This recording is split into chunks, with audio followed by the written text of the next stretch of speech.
WFGS Broadcasting worldwide, day and night time.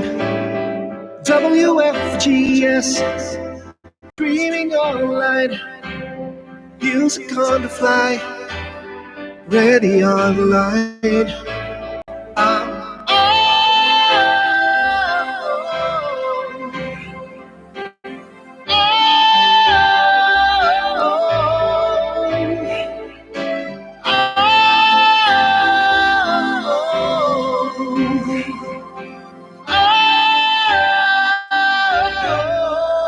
Listen to the top songs of great performance now streaming on W.FGS.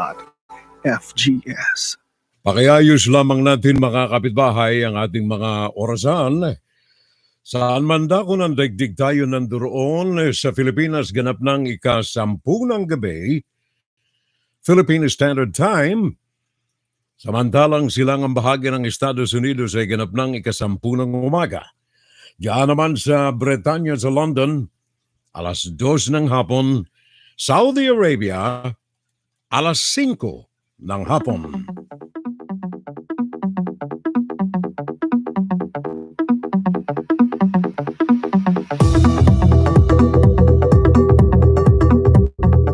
Well, magandang umaga sa mga nasa Americas from Canada hanggang sa pinakang ibaba ng Argentina, Latin American countries. It's morning in the continent. Of course, mga naandyan naman sa Europa, mga naandyan sa London, sa France, Germany, Moscow, Italy, and of course the Middle East. Hapon ngayon. Good afternoon, everyone.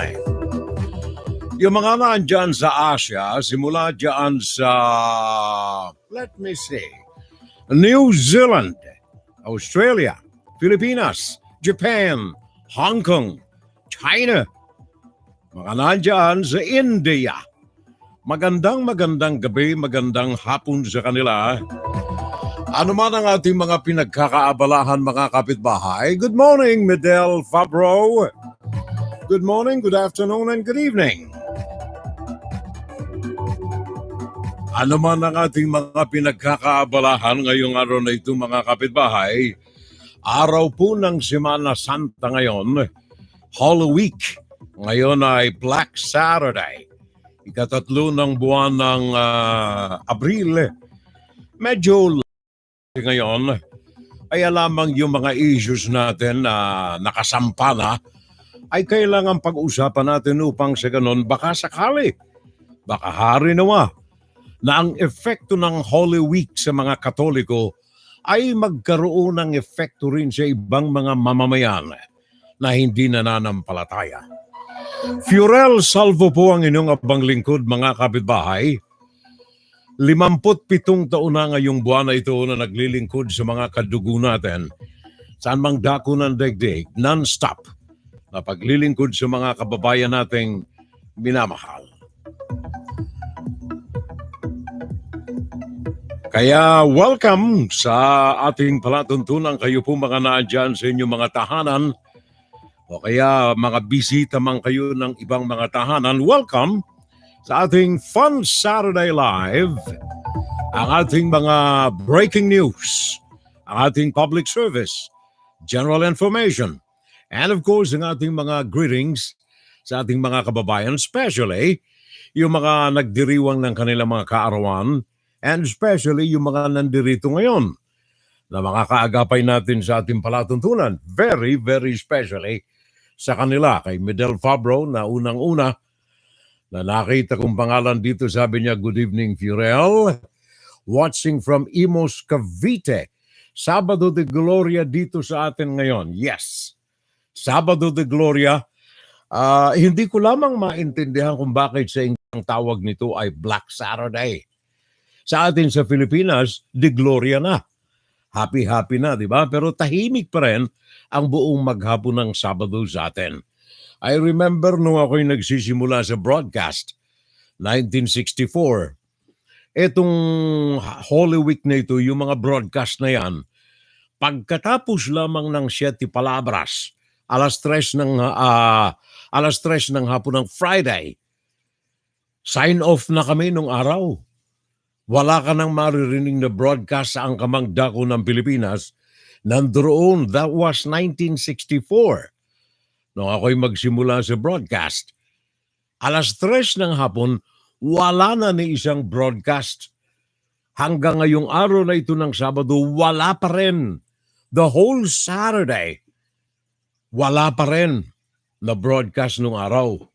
Ito magsisimula lamang ang sign-on, kung tawagin namin sa broadcast, ay linggo na ng umaga. Alas 4 ng madaling araw ng linggo ng umaga. Juan, Saturday Live! Saturday Live! Kaya yung mga kababayang Koreaan sa Pinas, makakadugo natin dyan sa Pinas, to all of you, maligayang Sabado de Gloria. De Gloria sapagkat araw na ito tinubos ng puong may kapal ang ating mga kasalanan. Anumang uri ng kasalanan, dala niya ito sa kanyang pagkakahimlay sa puntod na pinagdalhan sa kanya the whole day ngayong araw na ito ng Sabado. Bukas, aakyat siya sa langit, dala na ang ating mga kasalanan. Kaya tayo ay mga bagong buhay kapag araw na ito ng Sabado de Gloria sa atin, mga kababayang mga Pilipino. So kayong mga naandyan sa Imus, Cavite, Medel Fabro, especially, congratulations. Bagong buhay, bagong katawan, bagong kaluluwa. Tayo ngayong araw na ito, Sabado de Gloria. Jeffrey Espina Xiao, pare ko, again, thank you very much. Sa iyo ay iniuukol ko ang aking pasasalamat special. Gawa ng mga pag-share mo ng ating palatuntunan sa mga kagrupo natin dyan sa iba't ibang sulok ng social media. Sabi ng kaibigan ko si Jeffrey, good morning, Brother Furel, and God bless you always and your family and your program. Pa-regards na rin ako sa mga relatives, mga kamag-anak ko dyan sa Sorsogon City, watching from Regina, Saskatchewan, dito sa Canada, ang kaibigan natin si pareng Jeffrey Espina siya. Pakinggan si Ferel Salvo tuwing Sabado dito sa FBS Web Radio para sa mga Pilipino. Well, kami rito sa Amerika, umagang-umaga. In fact, yung ibang mga kababayan natin ay tulog pa siguro. Pero nakasisiguro ako na ang isa sa mga unang kinakain ng ating mga kababayan, saan man silang dako ng daigdig nandoon, ay lugaw. Essential food. Alam sa kababayan natin dyan sa Del Monte, sa Bulacan, ang lugaw po ay essential food.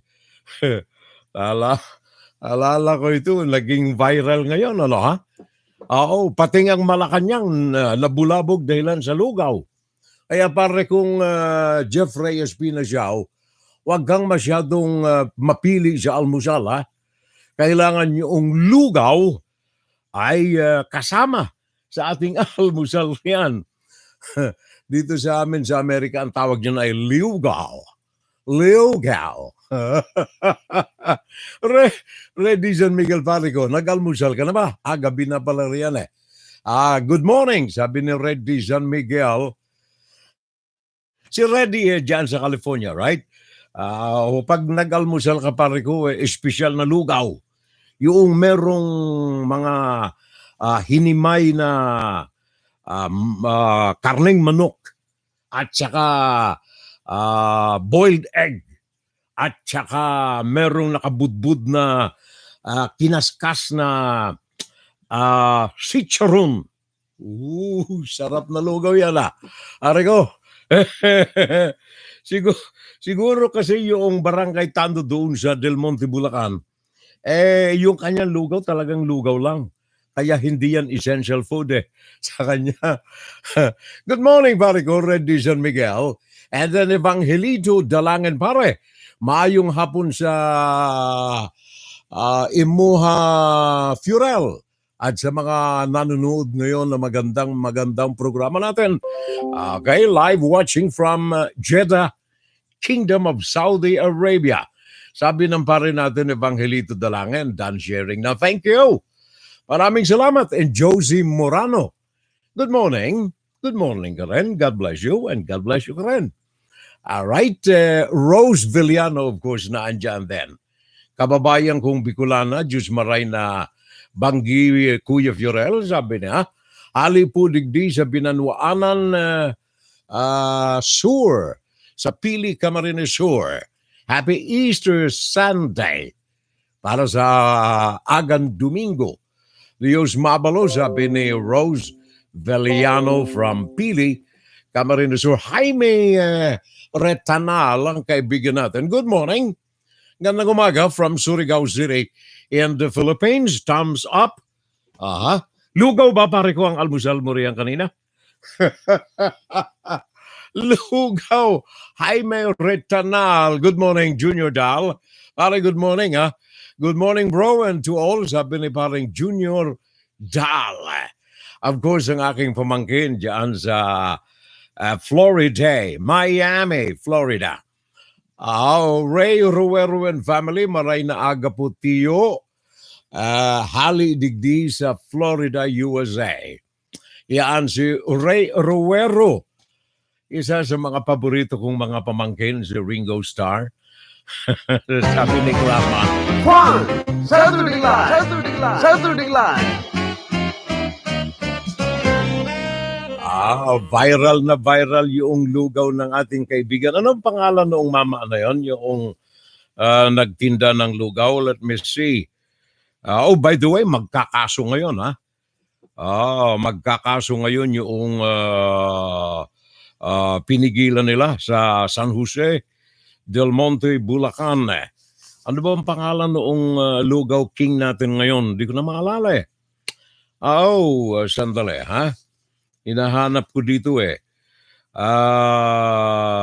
Ang naging superstar na hindi sa kanya essential food ang lugaw ay si Mercedita Mercado ng barangay Buzon. Diyan sa Del Monte, Bulacan. San Jose del Monte, Bulacan. Asan ba yung aking voice clip dito? Ito. Dahil sa lugaw. Essential po ba si lugaw? Ano po? Hindi. Kasi mabubuhay ang tao na walang lugaw. Ang Hindi pa man humuhupa ang ingay online ng rider na hinarang dahil sa lugaw, heto't may bagong nag-deliver. Lugar for delivery. Sana hindi tayo mahanap. Nakadetine sa San Jose del Monte Police Station ang dalawang babae na kinilalang sina Mary Angelique Pelayo at Karen Chin. Hindi pa sila makuhanan ng pahayag dahil naka-lockdown pa ang istasyon. Nagsorry naman sa rider ang kapitan ng Barangay Muzon at kawanina ng harang sa viral video. Sana po sa lahat ng nakapanood ng aming video ay mapagbigyan nyo na po, mapatawad nyo na po kami sa aming naging pagkukulang at Barangay Captain. San Jose del Monte, Sa'yo, Bulacan. Marvin, kung may na-offend ako, na-offend Yan ka, naman yung si sa aking nabanggit, ako ay Mercita humingi Mercado. ng paumanhin. Humingi rin siya ng tawad sa may-ari ng lugawan at sa publiko na naapektuhan daw sa kanyang mga nasabi. Dahil po late na po ng madaling araw yon, napagod din po siguro ako, nagkamali po ako ng pagpili ng salita na hindi po na akma doon sa aking pinapaliwanag kay Marvin. So, pasensya po ulit sa lahat at sa publiko. at sa publiko po. Matinding trauma at takot ang naramdaman ni Marvin Ignacio, ang rider sa viral video. Nakaharap daw niya kasi ang dalawang barangay official sa Lugaw, Pilipinas kagabi. Aray. Kung ano-ano raw ang pinagsasabi sa kanya ng dalawa. Nag-iba lang daw ang tono ng mga ito nang maisipan niyang muling mag-live. Kaya naman daw kanina, tumungo na siya sa police station para ipablatter ang dalawa. Kung dati raw wala siyang planong maghain ng reklamo laban sa mga barangay official, ngayon daw nakapagpasya na siya. No comment na rin daw siya sa inilabas na video ng paumanhin ng mga tauhan ng barangay. Sa korte na lang daw sila magkita. Pinag-iinitan ng police sa lugar namin. Pinakompromise ko yung buhay ng pamilya ko. Dahil sa mga haras. Para po gusto ko sana silang bigyan ng leksyon po, harapin po nila yung ginawa nila sa akin. Hindi na po po ito pamarisan kung may iba pa man kung gustong gumawa nito is matakot na po. Kumbaga po, sa legal action na lang po tayo magharap. Janie Santos, Nakatutok, 24 Oras. Maraming salamat, Janie. Janie Santos, thank you very much ng GMA. Thank you, Mike. Maraming salamat. Si Mike Enriquez, ang tinutukoy natin riyan. Kasama ko dati nung araw sa Radio Mindanao, Mike Enriquez. Midel Fabro, she insisted that porridge is not essential. Yung Juan, ridiculous. Ridiculous. Sabi ng professor namin nung araw ridiculous. Alam niyo ang lugaw, pare ko, kung titingnan natin maigi. Yan actually ang panggamot sa lahat ng mga sakit na nararamdaman ng mga anak natin, ng mga lolo natin, ng mga lola natin nung araw. At kung ibabalik mo ang kasaysayan ng lugaw, babalik yan even before dumating yung mga Espanyol sa Pilipinas. Bago dumating ang mga Kastila sa Pilipinas, may lugaw na ang Pilipino. Nagkaroon lamang ng mga iba't ibang uri ng mga mixklada o templada ang lugaw, pero ang lugaw kabahagi ng kalusugan ng mga Pilipino. In fact, ang National Commission for Culture and Arts ay ginawa ang lugaw o kaya itong rice. I don't know kung paano ipinopronounce ito. Porridge. Tama ba? Rice porridge. Ito po ay ginawang simbolo ng kulturang Filipino ang lugaw. Kaya wag mong iismulin yun. Mariko. Nalintikan ka tuloy. Mercita Mercado. Magkakakaso tuloy kayo dahilan lang sa lugaw. Watching from Italy, Bona Pasqua. Sabi ni Manny Calderon, pare ko, thank you. Sa Italy ngayon, gabi na. Tama, gabi na sa Italy ngayon. Gandang gabi sa inyo dyan, mga pare ko.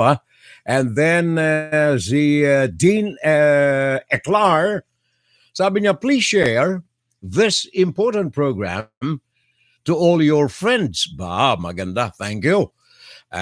Salute. Wake up, Philippines. Yes. Meron akong panggising sa inyo mamaya. Pag-usapan natin.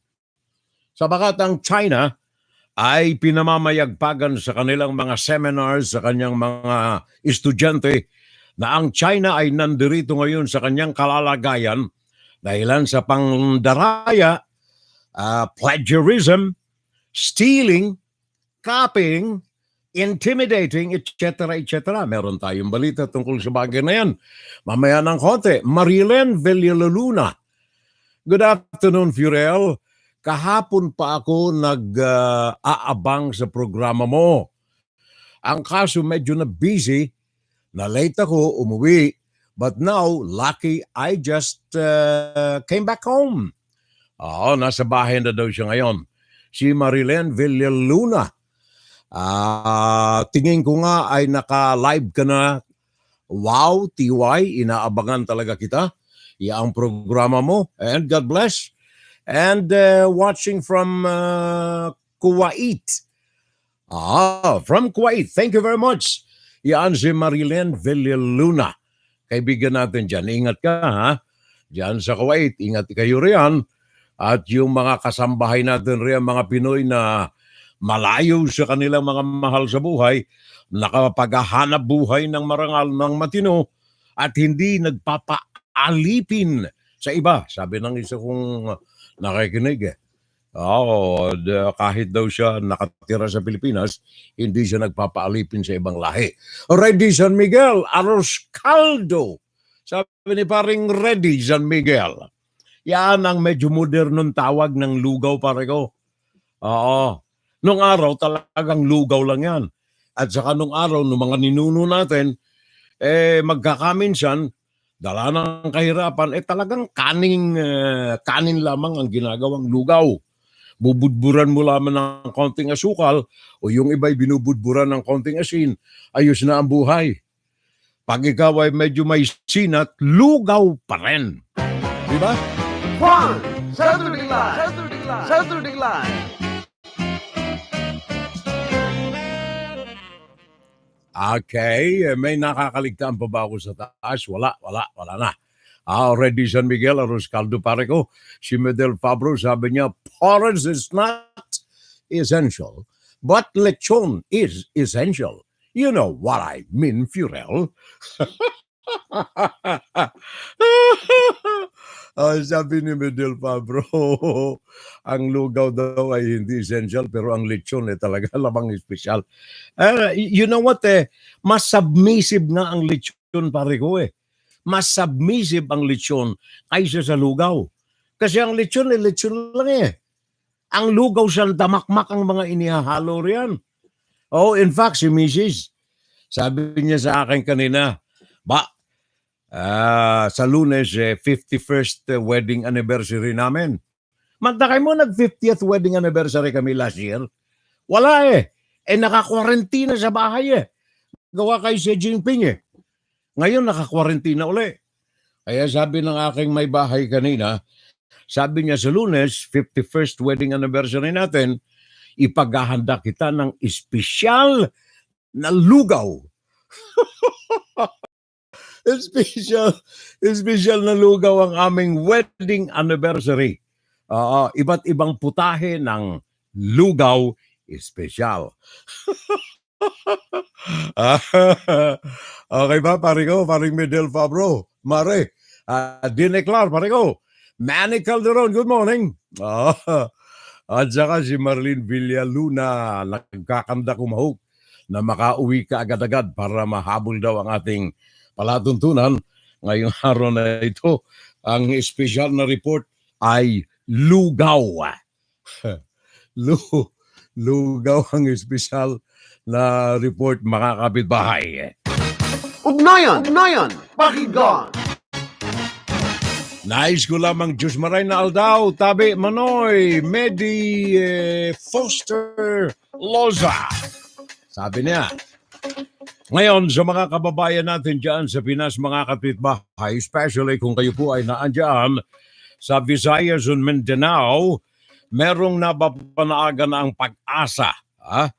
Ang Philippine Atmospheric Geophysical Astronomical Services, merong nababanaagan na LPA, low pressure area, at ito ay sa may silangang bahagi ng Mindanao. Dahilan dito ay magiging makulimlim ang kalangitan, may mga manakanaka na mga pagbagsak ng ulan, mga malalakas na paghihip ng hangin, at mga pagkulog at pagkidlad sa mga lugar ng Basilan, Sulu, Tawi-Tawi, and Zamboanga. Low pressure area estimated at 195 kilometers west-northwest of Zamboanga City. This was located today, Saturday, in the morning of Saturday. As the easterlies will be affecting the Visayas and the rest of Mindanao. Basilan, Sulu, Tawi-Tawi, and Zamboanga City will have a cloudy sky today, Saturday, until tomorrow with scattered rain showers brought about by the LPA. Metro Manila and the rest of the country will have partly cloudy to cloudy skies with isolated rain showers due to the easterlies. The wind speed forecast for Luzon is light to moderate, moving in the northeast direction, with the coastal waters will be slight to moderate.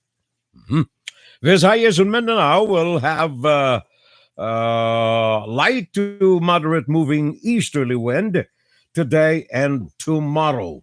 LPA, low pressure area. Para sa mga kababayan natin yan dyan, kaya ingat kayo dyan sa Luzon, And then, kayong mga naandyan sa Luzon, mga kapitbahay, especially kung kayo ay nasa paligid ng Batangas, nasa paligid kayo ng Cavite, ang Taal Volcano ay hindi po humuhupa ang kanyang mga pakinding-kinding na paglindol. In fact, itong nakalipas lamang na 24 oras, noon of yesterday, Friday, until noon today, Saturday, Philippine Standard Time, nagkaroon ng 269 na mga paglindol recorded the last 24 hours diyan sa Taal Volcano. 269 volcanic quakes. Yan ay sa loob ng 24 oras. Ngayon, sa isang bulletin na pinalabas kaninang alas 8 ng gabi, Philippine Standard Time, Sabado, kanina lamang, alas 8 ngayon, alas 10, meron tayong 2.5 hours. It's 10:25 in the evening, Philippine Standard Time. Kaninang alas 8 ng gabi, nagpalabas na muli ng bulletin ang PHIVOX. Yan ang Philippine Institute of Volcanology and Seismology. At sabi nila, nasa danger level ang nasa alert 2. That means danger level ang mga nasa posibleng paligid ng Taal Volcano. Ito yung 200-meter radius ng Taal Volcano. So sa kanilang bulletin kanina, danger level of the volcano at alert level number 2 and possible number 5, which means na ito po ay makakadama ng mga paglindol, mga pagyanig ng lalong dadami pa sa mga darating na mga oras. Sabi rito sa kalatas na tinanggap natin, sudden storm-driven or phreatic explosions, volcanic earthquakes, minor ashfall, and lethal accumulation of expulsions of volcanic gas can occur and threaten areas within the Taal Volcano perimeter. Yan ang paalala po natin, kapitbahay. Ano? Kayo mga nandiyan sa Taal, ingat na lamang tayo, gawa ng aktibong-aktibo itong Taal Volcano na minamanmanan ngayon ng ating PHIVOX. Yaan ang Philippine Institute of Volcanology and Seismology. Kaya kayo pong mga naandyan, mga kapitbahay, ingat na lamang. Parang Junity Valencia, kumusta na lamang daw? Night, Junity Valencia, good morning. Viva Jesus to you too. Medel Fabro, I support you. Thank you. Isang tasang kanin na may nakasinding kandila sa gitna ng trend din po yan, Firel. Nakikinig si Missy, susundin ang payo mo. ang aming celebration ng anibersaryo sa Lunes, isang mangkok na special lugaw. Marilyn Villaluna. Ingat po mga pamilya ko diyan sa Zamboanga City Zamboanga City of Gracias. Okay. Sabi ni Marilyn Villaluna, Felipe Kiopa Sena, maray na banggi po, halidigdi sa San Mateo sa Rizal. Thank you. Ayan ay si Felice Kiopa Sena. Mary Foster Loza, Diyos maray na aldaw tabi manoy, sabi niya. All right, good morning. Good morning to everybody. Maraming salamat. Ngayon itong ating National Capital Region, baka hindi na natin maulit dito mamaya, ano ha?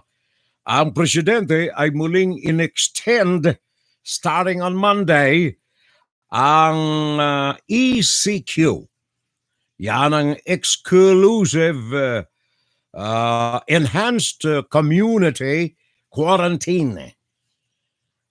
Pinalabas yan ngayon lamang araw na ito, mga kapitbahay.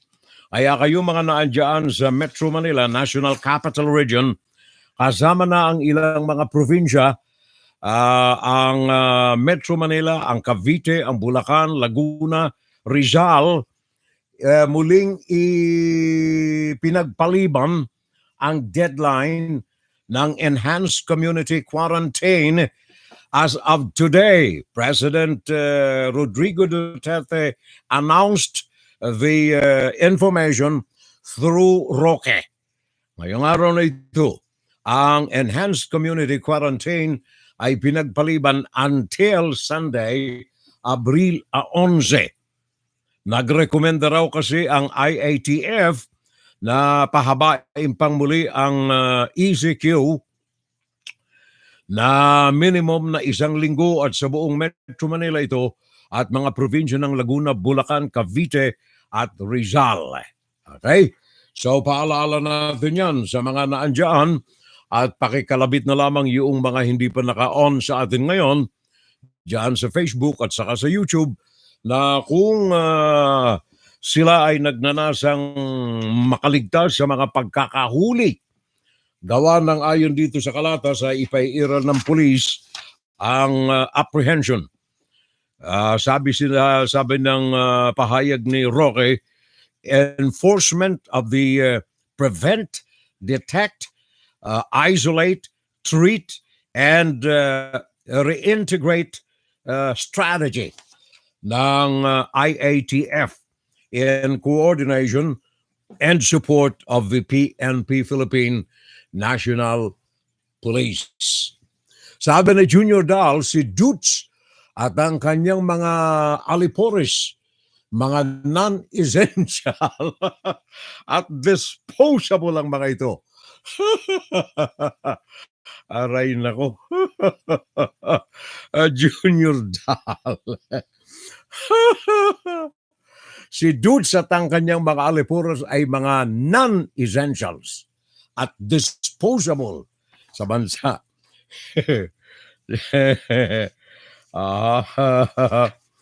Oh, by the way, si Luxin galing ng China. Galing ng China si Luxin. Nandoon siya noong 1 at saka 2. Nakipag-ugnayan ito sa Chinese Foreign Minister.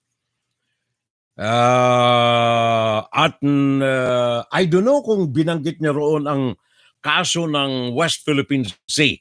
Mamaya pag-uusapan natin yan mga kababayan. Gawa ng mismong sa labi, mismong sa bibig ng Chinese Foreign Minister. Nanggaling ang mga kataga na hindi nila maiiwanan ang West Philippine Sea sapagat siyaan ay bahagi ng probinsya nila. Hainan Province ang Spratly sa kanila. Kaya sabi nila, yung mga 200 barko ay pinaalaala sa Pilipinas, hindi nila mapapaalis yan. Yan ay tugon at may pagbabanta pa ang Foreign Ministry ng China. May pagbabanta sa Pilipinas dahilan sa pahayag ni Defense Secretary na umalis na ang mga barko na ito sa karagatan natin dyan sa West Philippine Sea. Sabi ng Foreign Ministry ng China, dahan-dahan ka. Huwag kang magpapasimula ng gulo. Amin yan.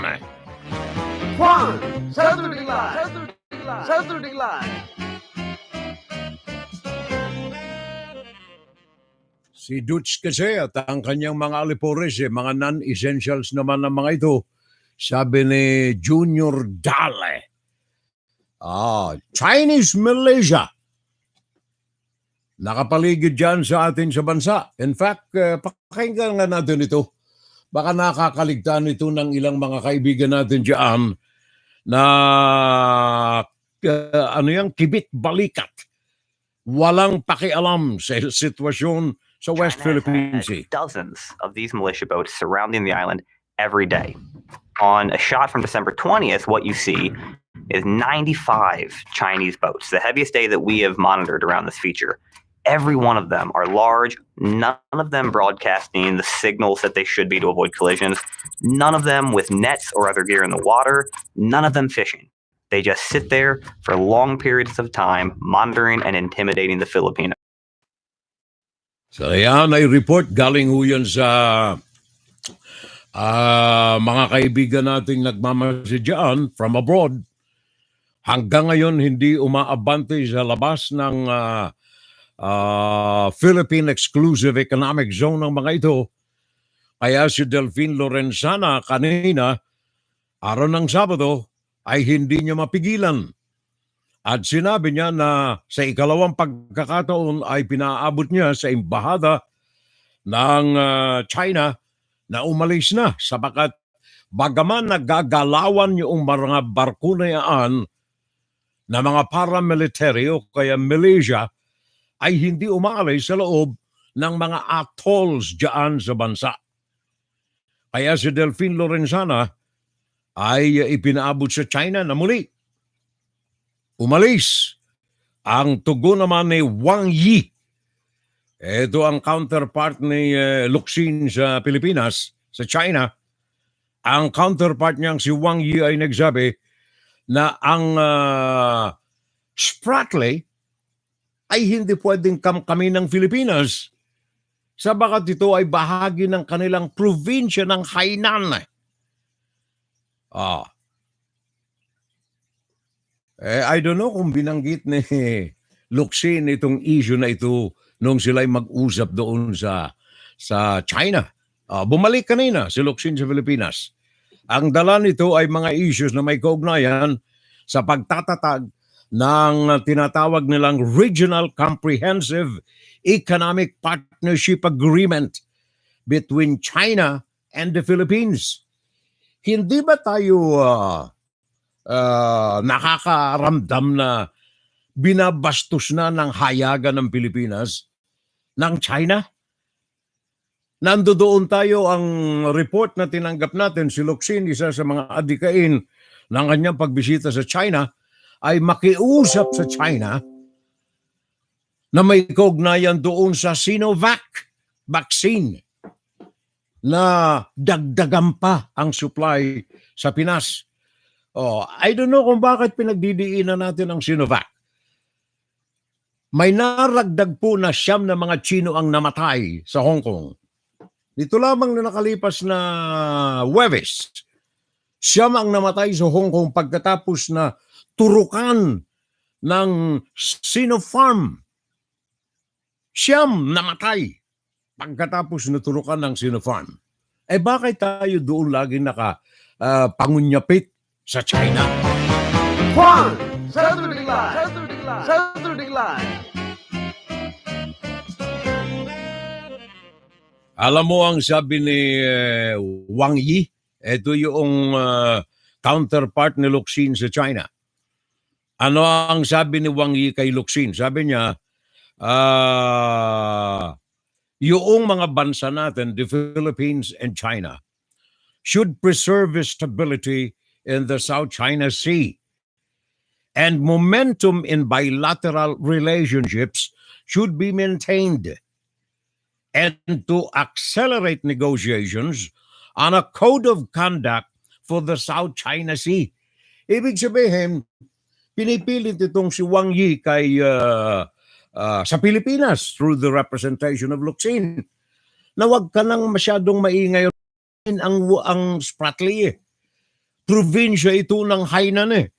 Wag mo kaming pakialaman kung may mga barko man ng Pilipino na pinapayagan namin na maglayag sa West Philippine Sea. It is because we allow them to sail within the West Philippine Sea area bounded by Hainan Province. Pantakan mo yan, parigawa. Ikaw ba ay ano yan? Pinagdidiinan na, pinagduduldulan na sa mukha mo, nanduduroong ka pa rin sa China para Filipino makiusap? Online. FGS. Web Radio. Tingnan mo, ang Amerika, paulit-ulit na sinasabi nito, even under now the administration of Joe Biden.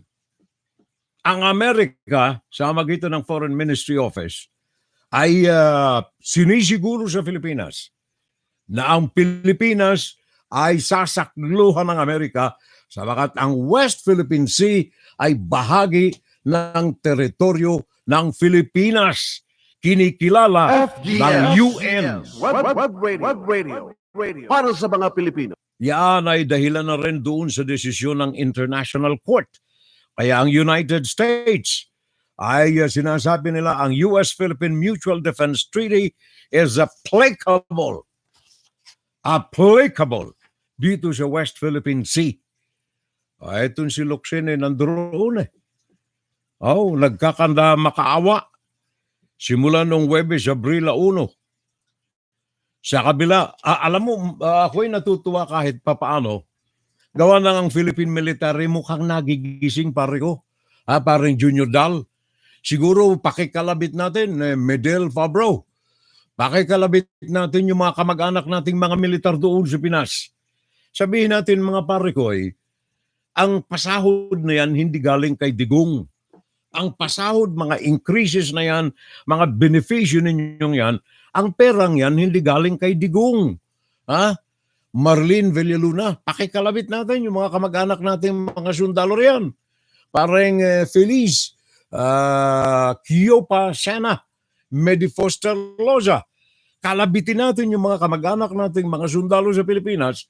Sabihin natin na yung mga pera na mga ipinagkakaloob sa kanilang mga paggalante ng administrasyon, hindi yan pera ng presidente.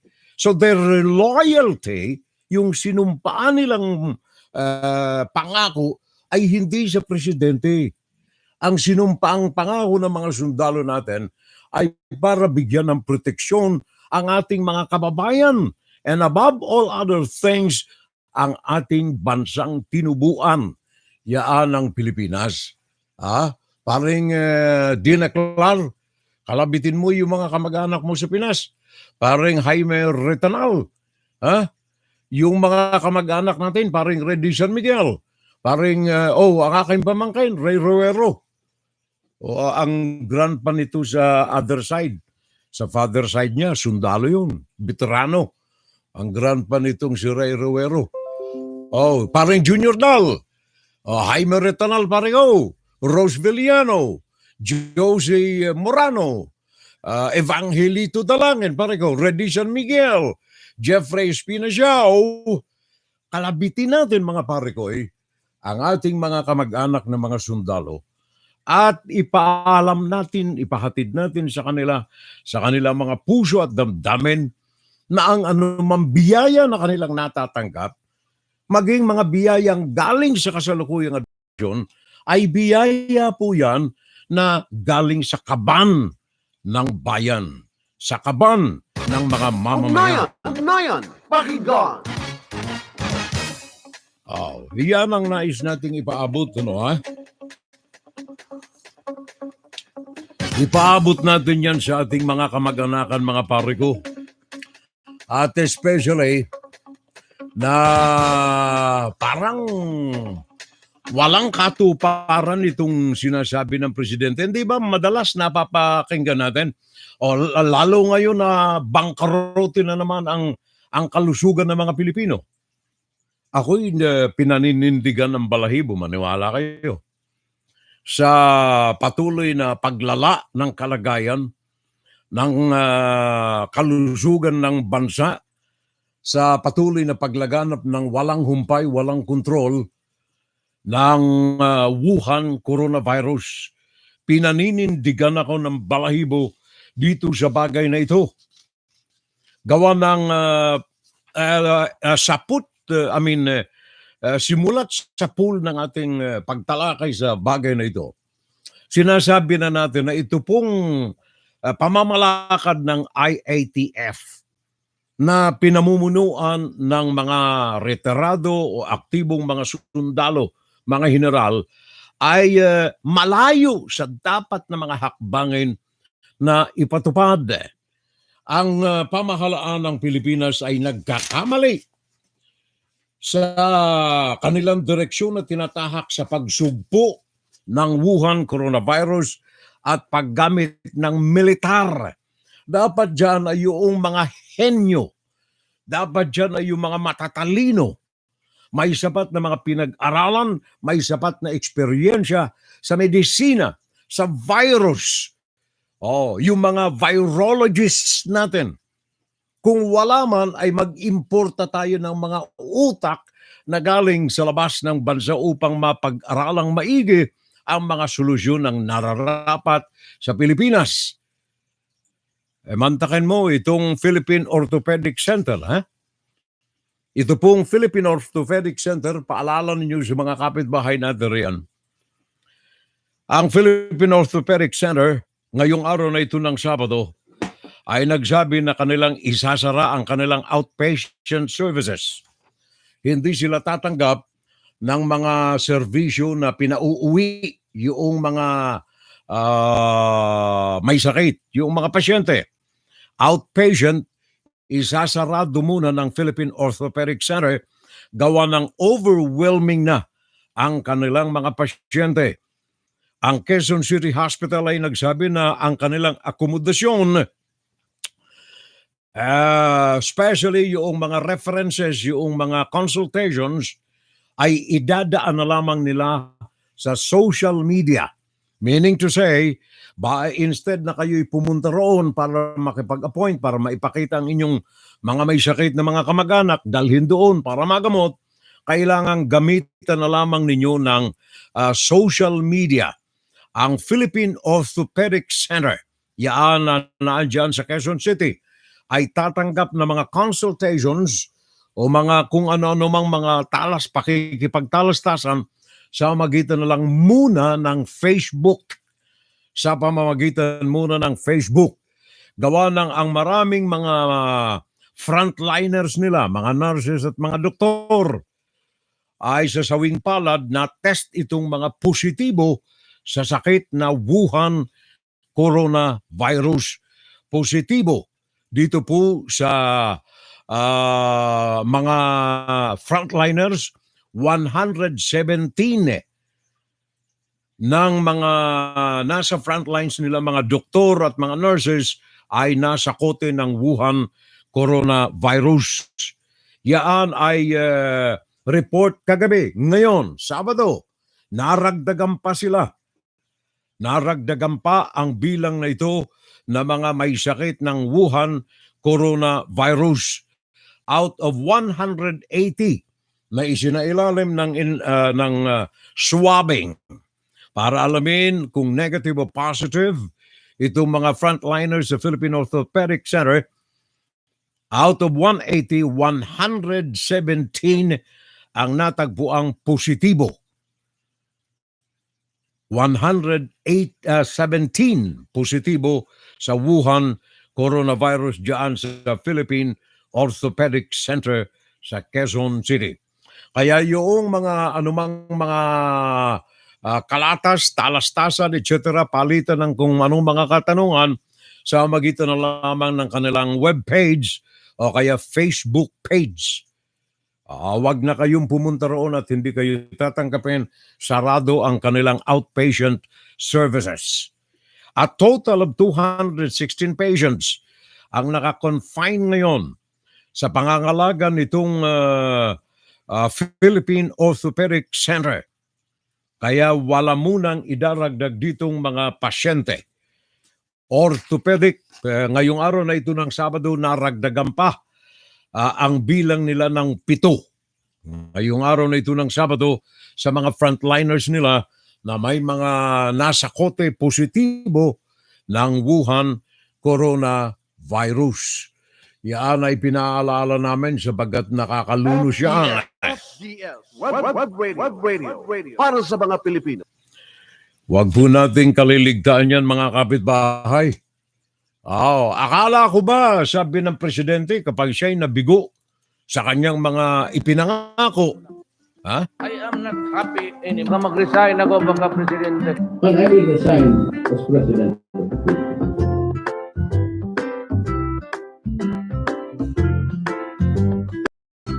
If I cannot control drugs, then maybe it is time for me to think about resignation. What?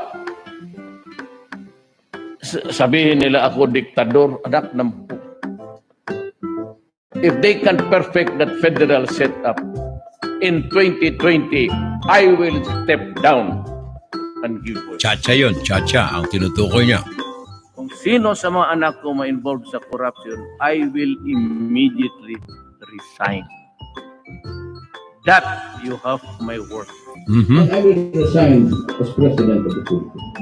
Walang problema yan. Labasin natin yung totoo. Ang gusto ko lang naman lumabas yung totoo.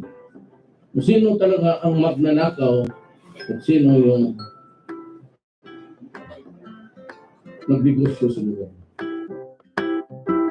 Because I promised you, I will double your salary. Sabi ko sa kanila, we got to my aid. Unahin naman Mga yan militar ninyo police ang yung pinatutungkulan. anak ko. Kasi sabi ko, pag hindi niyo inulusot yan, I will resign as a matter of principle. Oh, nangangako ako na before May, lulusot yan after, before the end of May, lulusot na yan. Pag hindi, baka Resign. mag-resign ako baka presidente. Inyo na lang yan, hindi ko talaga kaya. Binilang na ba ninyo kung ilan ang resignations yung sinabi niya? Bilangin natin. Period. And I will step down as president. Nga may problema sa ako. Binilang ba ninyo kung ilang resignations na yon? Collage natin ng ilan lamang sa mga pagbibitaw niya na kanyang isinawika sa bawat okasyon na may pagkakataon siya sa kanyang mga pangako na ganito. Yung ating coronavirus matindi. Mantakin mo, kapitbahay, maging ang czar ng contact tracing, ang alkalde ng Baguio City. Baguio City Mayor Benjamin Magalong. Kanina, araw po ng Sabado, inihayag niya sa publiko na sa swab testing na kanyang isinagawa sa kanya, napag-alaman na siya ay positibo sa Wuhan coronavirus. Kaya sabi niya sa kanyang kalatas, it is with a sad note that I would like to inform everyone that as of my RT-PCR test conducted yesterday morning, April 2, Friday, to which my result came out at 4:30 p.m. of the same day, and I was tested positive of the Wuhan coronavirus. Yaan ang opisyal na kalatas na tinanggap din natin galing sa tanggapan po ni Mayor Benjamin Magalong ng Baguio City. Sabi niya, the seriousness of this pandemic is something that we should not take for granted.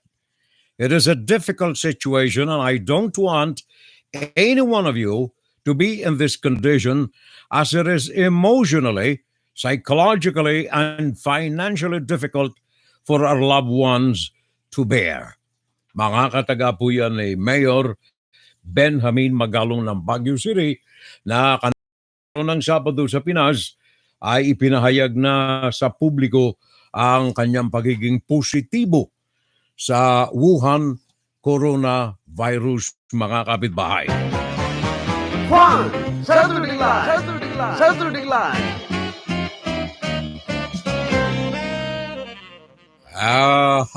Sa mga 10 sinabi ni Digong, 11 ang mali. Sabi ni... Okay to sir. Sabi ni Junior Dal, sa 10 sinabi, 11 ang mali. Okay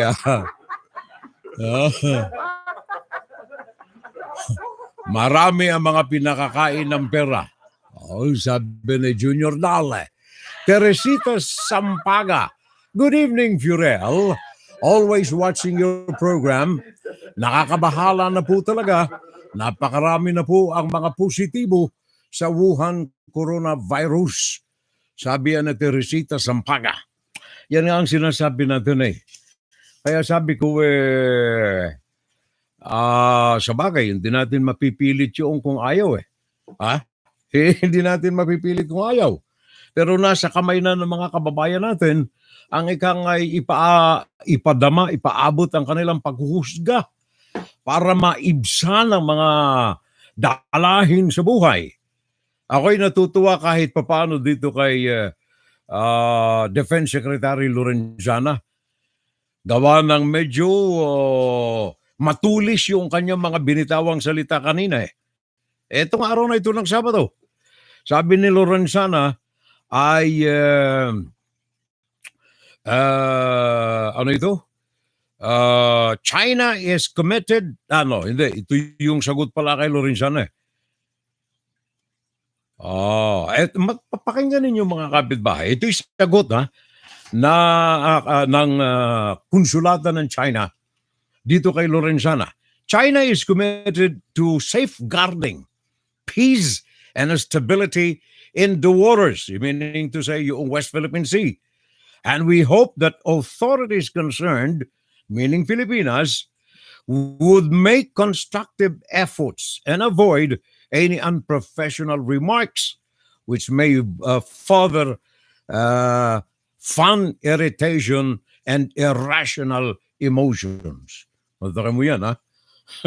Sagot yan. Sagot yan ni Wang Yi dito kay Lorenzana. Talagang, kumbaga, solid ang kanilang paninindigan na ang West Philippine Sea ay pag-aari ng China. Pag-usapan natin mamaya ang tungkol sa bagay na ito. Pag-usapan natin, ulitin nga natin, pag-usapan natin mamaya ang bagay na ito. Juan, Saturday Live! Saturday Live! Ito pakinggan ninyo, Joey Regalado Furel, yung Okta survey ay nagpapatawa.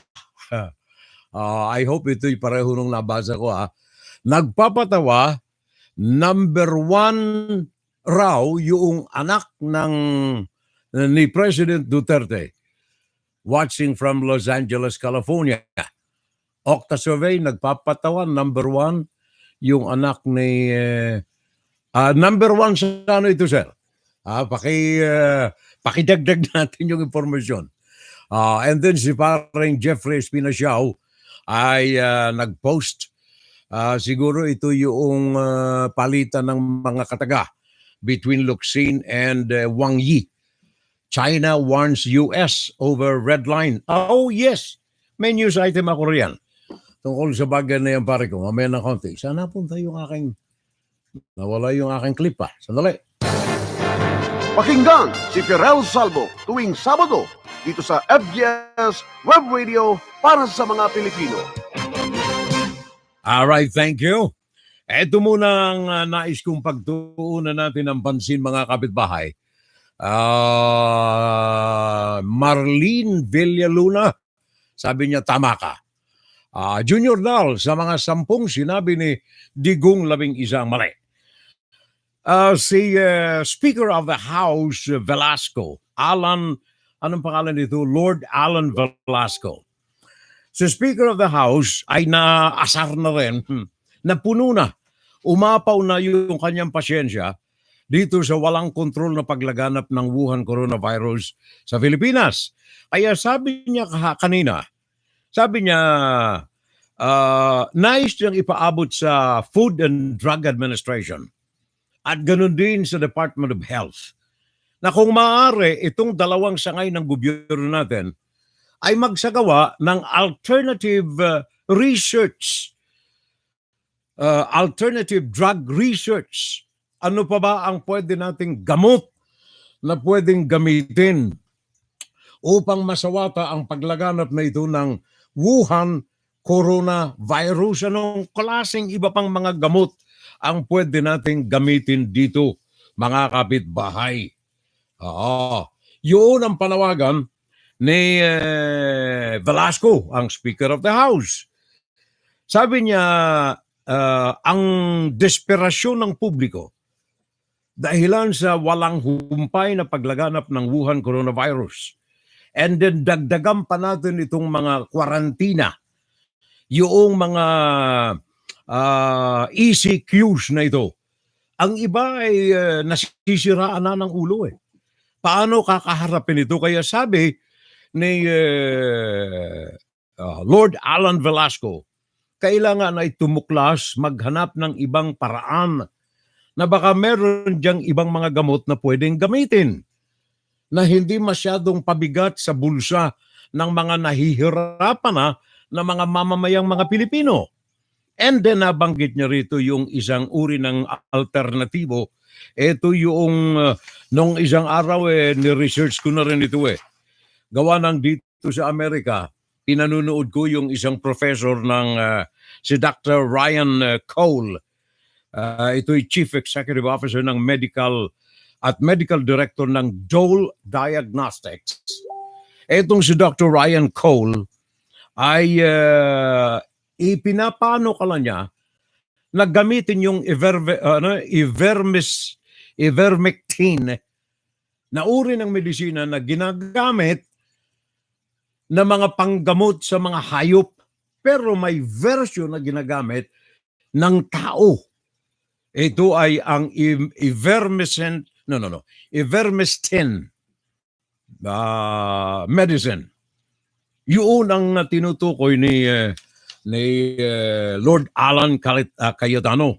Sabi niya, siguro yung ating Department of Health ay magkaroon ng proactive regulatory approach sa mga alternative remedies na kailangang magamit ng ating mga kababayan. Magkakaano lang itong gamot na ito sa Pilipinas, kapitbahay. Napag-alaman natin na itong gamot na ito ay nagkakahalaga lamang ng 35 piso ang isang tableta. At ang isang tableta nito ay sapat na gumamot efektivamente, may efektibo sa tao. Sabagat ito ay nasubukan na noong mga nakalipas na mga panahon sa ibang mga uri ng mga SARS at iba pang mga virus ailments. Hindi lamang ng Pilipinas kundi ng daigdig. Aprobado ito actually ng Federal Drug Administration dito sa Amerika. Now siguro matatanong natin, bakit hindi ito pinupush? 35 pesos lang pala ang isang tablete sa Pilipinas. Ito ay isinusulong din dito sa Amerika nitong executive officer. Actually siya ang may-ari, chief executive officer ng ng Cole Diagnostics, Dr. Ryan Cole. May mga lectures itong ginagawa sa iba't ibang mga eskwelahan at iba't ibang mga medical practitioners, isinusulong niya. Ang sabi ni Dr. Cole, the reason why ito ay hindi pinapansin sabagat walang pera rito makukuha. Yung mga nagsusulong nitong mga produkto na ngayon ay ginagamit na natin. The same is true diyan sa China ng Sinopharm at saka Sinovac. Bakit isinusulong? Sabagat ito po ay mga produkto ng gobyerno ng China. Ang China ay isang kapitalistang sosyalista. Ang mga mapagkakakitaan nito ay pinagkakakitaan kahit na kamatayan ang kantumbals nito sa tao. Yan ang komunistang China. Kaya isinusulong ang Sinovac. WFGS Broadcasting worldwide, day and night time.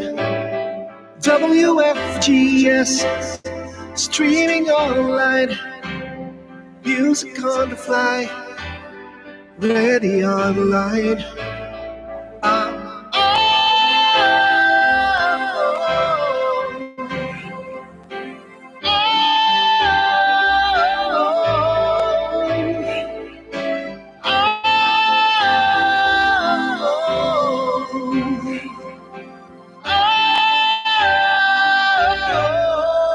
Listen to the top songs of great performers now streaming on W.FGS. Thank you very much, Marico. Archie T. Dairocas, yan ang nagkalob sa atin ng ating station identification sa ating WFGS radio. Thank you, pare ko. Ang oras natin ay 3 minuto makalipas. Ang alas 11 ng gabi, Philippine Standard Time. At alas 11:03 naman ng umaga, Eastern Standard Time, USA. Joey Regalado, pare ko, thank you.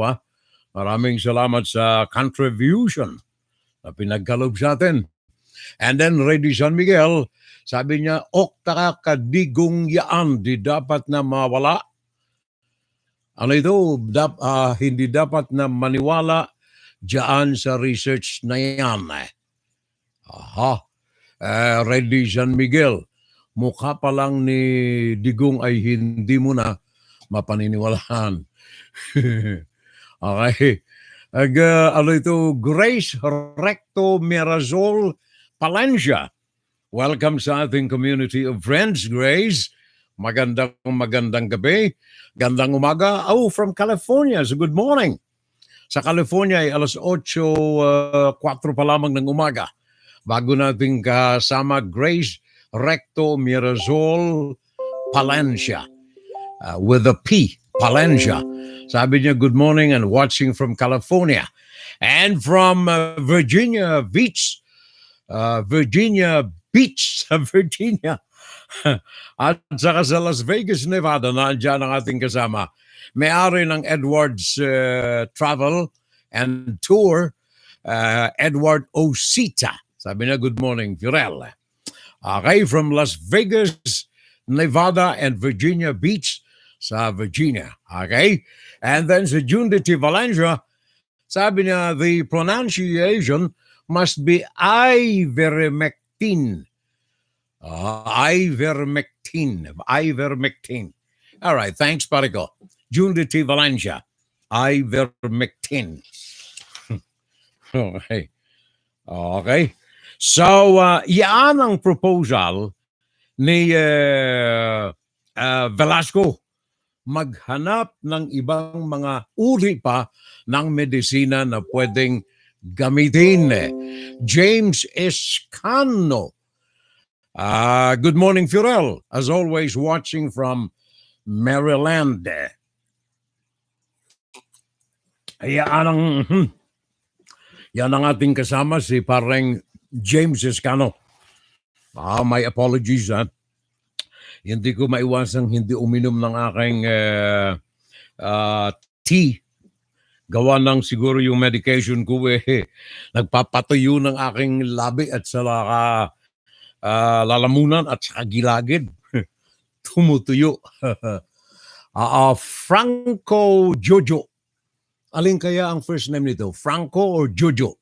Sabi niya in all capital letters, okay sana na nakikinig ako sa inyo sa mga tinatalakay ninyo sa Pilipinas.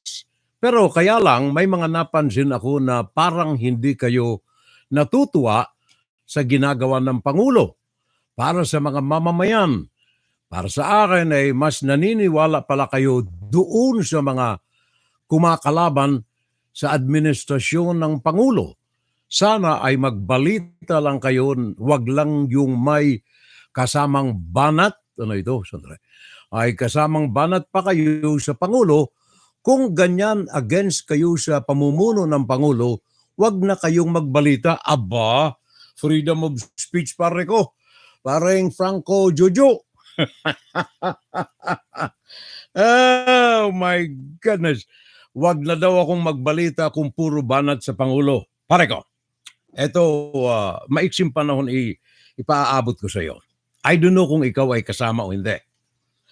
Pero ang presidente ng Pilipinas, President Rodrigo Duterte, ay may malaking makinarya ng marketing, propaganda, public relations. Malaki. Ang budget niya ay bilyon.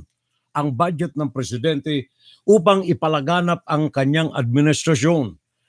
Whether it is a lie, kasinungalingan, o ito'y katotohanan, may malaki siyang makinarya na hawak. Ang isa dyan, ang PCCC, ang Presidential Communications. Sa ilalim ni Andanar, bilyon ang halaga ng pera na ginugugol ng presidente upang ipalaganap ang ginagawa ng kanyang administrasyon. Liban pa dyan, pare ko, pareng Franco Jojo. Makinig ka. Ha?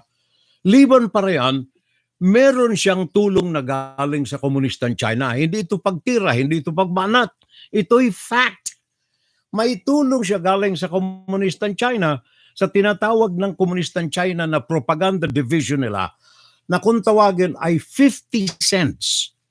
Bawat propaganda para sa China may kumikita itong troll ang tawag sa Pilipinas. Kumikita ang troll ng 50 cents sa isang magandang propaganda. Okay?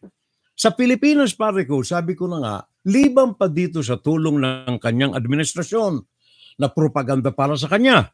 Naandyan ang China. In fact, nakita mo naman, pare ko, kung nabasa mo, mismong ang kandidatura ni Sara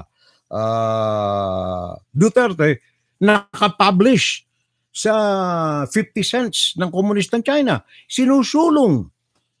200 mahigit ang ipinasara ng Facebook ng mga propaganda sites ng komunistang China. Sa Pilipinas din, sa ilalim ni Nick Gabunada, ang kanyang propaganda master, 200 din ang mga tao riyan sa ilalim niya na tinatawag na troll. Ito yung mga black trolls. Ang mga ito, makikita mo dyan sa YouTube, sandamakmak na. Kasama ka siguro riyan, pare ko, Franco Jojo, magtapatan tayo. Kung kasama ka sa black troll, sabihin mo. Maging sa YouTube, sa Facebook, sandamakmak ang mga propagandista ni President Rodrigo Duterte. Ngayon, makikisaw-saw pa ba ako sa kanila? Yung kabilang panig naman ang mapakinggan, freedom of speech, para yung tao, yung 110 milyong mga Pilipino ay may pagkakataon na mapakinggan ang magkabilaang panig.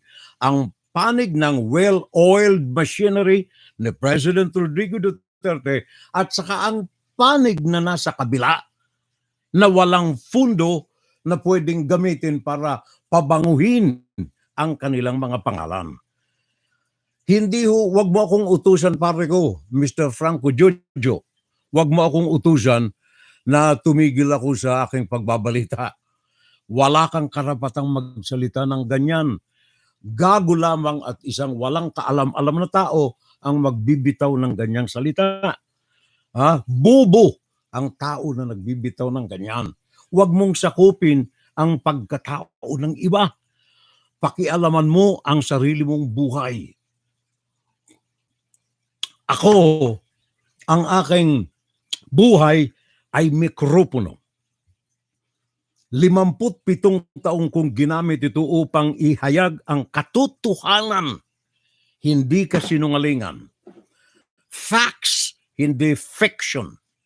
Kung ano ang napapakinggan mo dito, pare ko, Franco Jojo, ay pagnilay-nilayin mo, timbang-timbangin mo sa iyong ulo, huwag kang bulag sa kabilang mata, buksan mo ang kalahati ng iyong utak at tanggapin mo ang mga totoo na dapat mong malaman.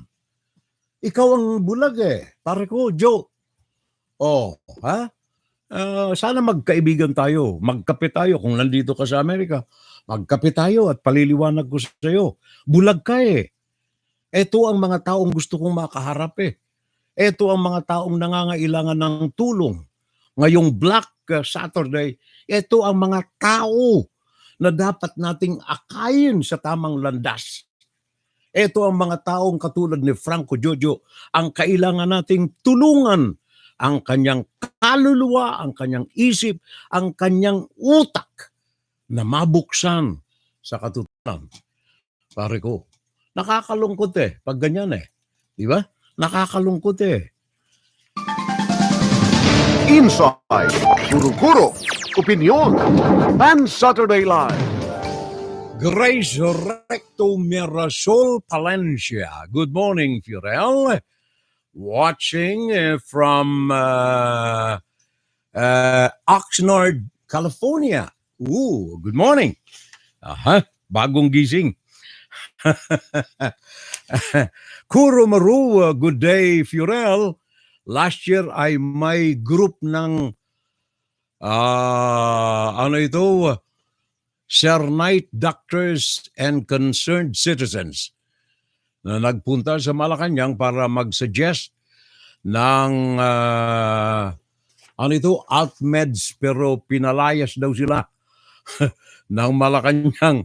Ayaw daw pero may data ng AltMed sa hcometa.com na may 300 plus na reference na gumagana. Na gumagana ito. Naglabas na rin ng report ang DOH. Aalisan nila ng license ang doktor na magpiprescribe ng tamo. Ito yung mga hindi maganda ng ivermectin. Ito yung report mula sa mga doktor na at concerned citizens. Kita mo, the reason is meron kasing clout na nakaamba sa kanila kumbaga, negosyo kasi maging medisina, negosyo pare ko. Parang Jojo, Franco, ito another information dito sa iyo. Yung mga pinalalabas diyan, kahit sa ang daigdig, may kapital ng gobyerno. Kung anong dinidikta ng gobyerno, yun ang pinapasa ng FDA, ng Food and Drug. At yan ang isinusulong. Ngayon, yung mga medisinang iba, kahit ito ay effective, kung ito ay hindi kursyonada, walang kikitain ang sangay ng pamahalaan, wala ka. The same with this ivermectin, I don't know paano pinopronounce ito. Pero ganyan Yaan ang kalagayan nito. In fact, yaan ang reklamo nitong doktor na ito, si Dr. Cole. Sabi niya, marami na siyang hinarap. Ito yung aking pinutushop na kay Dr. Cole. May-ari ito si medical director ng Cole Diagnostics, Dr. Ryan Cole. Kanyang pinipilit din na mabuksan ang mata ng mga nasa pamahalaan dito sa amin na tangkilikin itong ivermectin na gamitin sa bakit ito ay napatunayan na even before na merong positibong epekto sa kalusugan ng mga tao. Thank you pare Kurumaru, thanks for the information. Very good. Maganda. And then si Medi Foster Losa, tama ka. Kasi sira na po siya. Pinagtatawanan na nga ng buong mundo. Sino ito? Si Dutch? Okay. Medi Foster Losa, tama po kayo kasi sirang-sira na siya at pinagtatawanan ng mundo. And then si Osias Catalan Olvido, good evening, Furel. Watching from Shinjuku sa Tokyo, sa Japan. Huwag kang makinig dito kay Franco Jojo, sabi ni Reddy San Miguel. No, in fact, gusto kong makinig ng ganyan, pare ko. Gawa ng I am given a chance na ipaliwanag sa kanya kung ano ang dapat. Gawa ng itong mga taong ito, kagaya kay Jojo, ito ay talagang definido ito, sarado ang ulo niya naniwala siya, kahit na siguro anong isupalpal sa bibig nito, paniniwalaan. Mantaka mo, pinatitigil ako mag-broadcast kung puro daw anti-Duterte ang akin. Hindi ito anti-Duterte. In fact, just to give you a little correction, parang Jojo, hindi ito anti-personality. Nagkataon lamang na yung mismanager, yung namamahala ng pamahalaan na nagkakamali, ang pangalan ay Duterte. Kung yaan ay Noy Aquino at yan ang ganyang ginagawa, titirahin din natin sapagat sa kapakanan ng 110 milyong Pilipino ang pinaninindigan natin. So we are not talking of personalities here. I'm sorry, Mr. Jojo. Pare ko, magkape nga tayong dalawa. Jojo, Franco, magkape tayo pare ko. Paliliwanag ko sa iyo ng maigi. Baka sa mapagkaibigan, mainit na mga palad, mabuksan ang isip mo. Oh, na yung palang pinamimigay na pera niya, pera ko, pera natin lahat. Pare ko, ang pinag-uusapan natin dito, yung mga mali. Yung tama, bahala na yung propagandista ni President. Sandamakmak yan eh. Trilyon ng pera.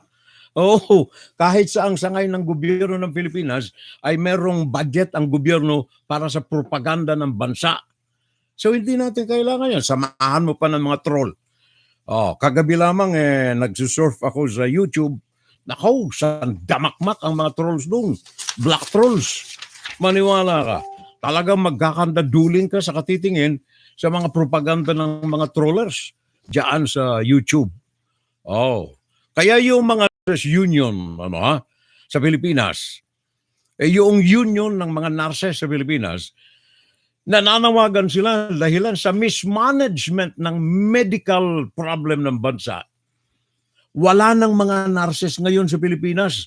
Nagkakaubusan na sabagat marami ang nabibiktima ng Wuhan coronavirus. Pare kong Jojo, sa dahilan sa maling pamamalakad ng pagsawata ng Wuhan coronavirus, parang Franco Jojo, maraming mga nurses ngayon ang wala na sa serbisyo. Nasa kote na ng Wuhan coronavirus ang iba rito. Kaya yung mga nurses union ay muli pong nananawagan ngayon sa pamahalaan na bigyan sila ng mga tamang proteksyon. Tamang proteksyon sa pagsagupa nila sa Wuhan coronavirus. Itong mga grupo na ito ng mga nurses ay nananawagan. Kabilang sila sa Filipino Nurses United. Ang kanilang statement na pinalabas noong Biyernes ay panawagan sa gobyerno. Sabi nila, "It is a sad and grim reminder that the deadly virus is still far from being subdued and controlled. In fact, it is still raging." Sabi ito ng Filipino Nurses United. Kaya sabi nila, inuulit nila ang kanilang panawagan sa pamahalaan na kung maaari ay kailangan sila ng tamang proteksyon, adequate protection, just compensation, and benefits para sa kanilang mga nurses, mga doktor, at iba pang mga health workers, especially kung sila ay nagkakasakit in line of duty. Panawagan ito ng Philippine Nurses United. Sabi nila mahigit sa 764,000 ang mga nagkakasakit na. 764,000 ang mga nagkakasakit na ng Wuhan coronavirus sa bansa. Samantalang mahigit sa 13,000, 13,300 ang namatay na sa Pilipinas dahilan sa Wuhan coronavirus. Nananawagan sila na itong trahedya na ito na kanilang kinakaharap ay kailangang masawata ng maayos at ito'y magaganap lamang sa magitan ng pagbigay ng proteksyon sa kanilang mga nurses, mga doktor at mga frontliners, mabigyan ng tamang kompensasyon o pasahod at tamang mga ayuda, tulong ng pamahalaan sa kanilang ikabubuhay ng marangal. Parang Franco Jojo, panawagan ito ng nurses. Kung susundin kita, hindi ko ito pala kailangan basahin sapagat ito'y masakit pakinggan ng mga taong nasa pamahalaan. Maghunos dili ka pareho. Di ba? Pakinggan mo na lamang. In one day, Franco Jojo, your attention please. Isang araw pare ko, 24 oras, 15,310 ang kaso ng Wuhan coronavirus sa Pilipinas. Bakit nagkaganito ito? Isang araw, 15,000 ang mga nasa kote ng Wuhan coronavirus. Mismanaged ang health system sa bansa. Hindi ko pala ito kailangang sabihin. Kasi masasaktan si Presidente. Ha, pare? Franco, Jojo, gumising ka pare ko. Gumising ka. Hari nawa na matulungan kita na mamulat ang iyong mga mata sa katotohanan. Mamaya pagtulog mo pare ko, ipanaginipan mo ako na nag-uusap tayong dalawa. Kaharap natin ang isang tasang kape. Wala, nag-uusap tayo. Si Fiorel Salvo kausap ka, Franco Jojo. Paring Frank, imulat mo ang mga mata mo. Ngayong Semana Santa, sana'y bigyan kumatok sa iyong dibdib. Ang puong may kapal ang iyong Anghel de la Guardia na imulat ang iyong mga mata na hindi tayo magkalaban sa politika, tayo ay magkadamay, magkaramay sa ikauunlad ng ating mga kababayan, mga kadugong Pilipino. Ganun lang pare ko. Ha? Kape tayo, oh. Toast to your change of heart, pare ko. Franco Jojo, I love you. Tingnan mo, Metro Manila. 4 na mga probinsya sa ilalim ngayon ng ECQ. Yan ang enhanced community quarantine. Bakit? Sapagkat lumalaga na pa rin 15,000 a day. For the last 3 days na ang mga nasa kote ng Wuhan coronavirus. Mismanaged health practice sa Pilipinas. Bakit? Sapagkat ang Department of Health hindi pinatatakbo ng mga taong malaman ng utak sa medisina, kundi pinatatakbo ng mga militar. Paano ang direksyon ito? Kaya isip tayo pare ko mahal kita pare ko. Dugo kita Pilipino ka rin Kaya kahit ilang tasang kape maubos natin, pagtiyagaan natin. Mapag-usapan lang natin ng maigi ang tunay na kinabukasan ng mga kababayan nating mga Pilipino. Ha, pare? Jojo? Shake hands tayo Sabi ni Kuro Marue, Fiorel, kung nabalitaan nyo yung tumakas na Chinese doctor mula sa China, Dr. Li Mengyan. Yes, ito ang sinasabi niya mula sa data na nakuha niya sa China tungkol sa AltMeds. Yes, namumukhaan ko itong litratong ito pare ko. Sayang at kung ito'y naipadala mo sa akin o kaya yung web address na ipadala mo kahapon na pagsaliksikan sana natin na maigi. But anyway, thank you pare. Kuro Maru. June D. Valencia, sabi niya PR lang yan. Pera rito, pera roon. Magaling itong pare ko June D. Valencia. Magaling na aktor ito, magaling na singer pa, magaling na joker pa. Pera lang yan. Pera rito, pera roon.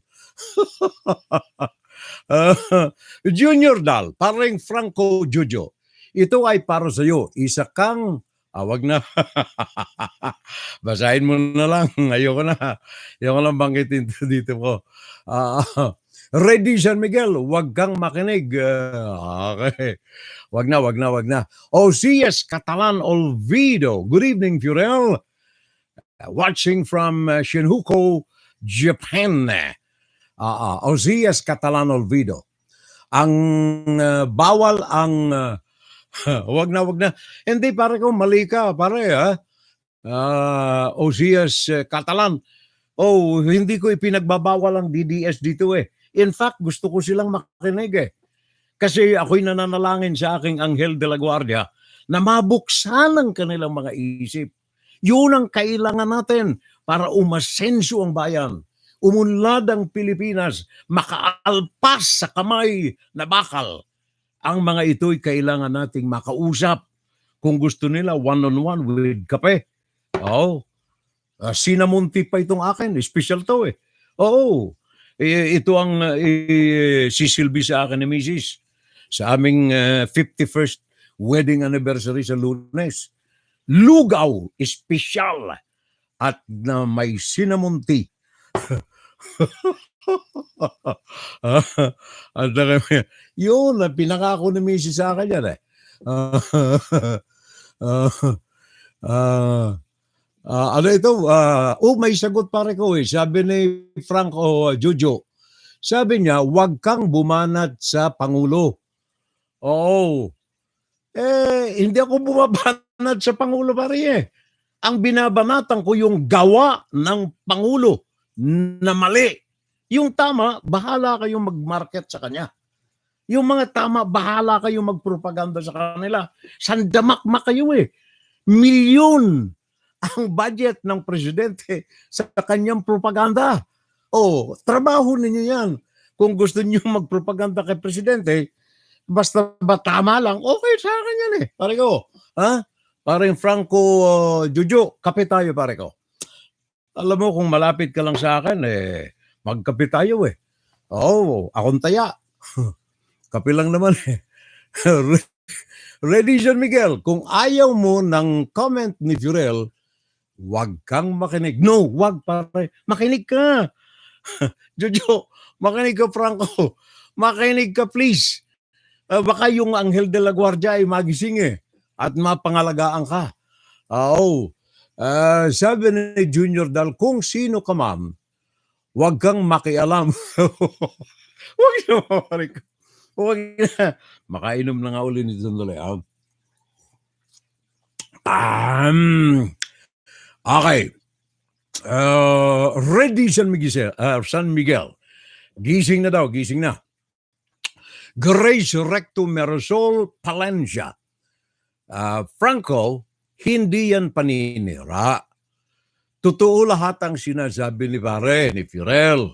Ikaw kasi, ano ang tabugo pare? Hindi ko alam ang tabugo eh. Tabugo ka, sabi ni Grace. Sabi naman ni Jojo, parang bayaran yata kayo ng dilawan. Okay, tamo na. Yun ang sinasabi ko. Yung mga kalaban, o mga hindi kalaban, mga tumutulig sa gawain ng presidente, ang tawag daw dilawan. Bakit hindi natin tanggalin yung konsepto na yan? Konsepto yan ng walang laman ng ulo, maniwala ka. Alam mo, ang mga tao na, eto pakinggan mo pa rin Jojo, yung mga tao na walang laman ng ulo, ay madaling kumbinsihin. Walang laman eh. Bakante yung utak eh. So kung anong isupalpal doon, kaya totoo ka hindi, tatanggapin niya walang laman eh. Pero yung tao na may laman ng ulo, bago tumatanggap, pinag-iisipang maigi. Ito ba ay tama o hindi? Hindi tabugo o DDS, hindi eh. Ito'y tama ba o mali? Yun ang may laman ng ulo. Pare ko, paring Franco, ha? Inom tayo ng kape? Manny Calderon, nadali mo sir, Furel. DDS na troll kasi yan eh. Suwabe ang banat mo watching from Italy. Sabi ni Manny Calderon. Junior Dal, doon ka dapat sa station ni Banat. Station ni Banat daw. Okay. Ready San Miguel, Furel. Bulag at sarado na ang isipan niyan. Okay. Grace Recto Marisol Palencia. Tama ka, Furel. Thank you. Judy Salirungan. More power to you and to your radio program, Furel. Sabi ni Judy Salirungan. Thank you. Maraming salamat, Junior Dal. Joe, ikaw daw ang bayaran eh. Kaya alam mong sabihin niya ng okay. James Escano. Sabi niya, Furel, don't waste your time on people who are blinded and deaf. They are on a different world. They worship and idolize one person, and they don't know and they don't care about what is right or wrong. Okay? They care about what they stand either for. Thank you. Maraming salamat. Kuramaru Block nyo na lang.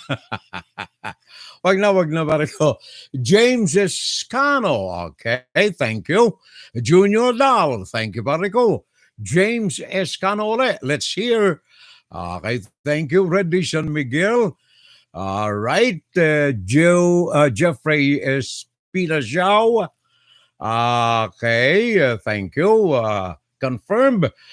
Judy Salarungan watching po. Maraming salamat sa mga information at aral ninyo. Thank you. And Mary Foster Loza, thank you. Grace Recto Merosol Palencia, thank you. At maraming iba pa. Oh, nagsasagutan na sila kasi riyan. Okay? Now, etong may kaugnayan dito sa ating mga manggagawa, mga kapitbahay. Anong oras na pa natin? Nako, 11:34 na pala eh. Pag-uusapan natin itong tungkol dito sa West Philippine Sea. Makinig ka pa rin, Jojo, sabagat ito ay isang another mind opener. Eye opener.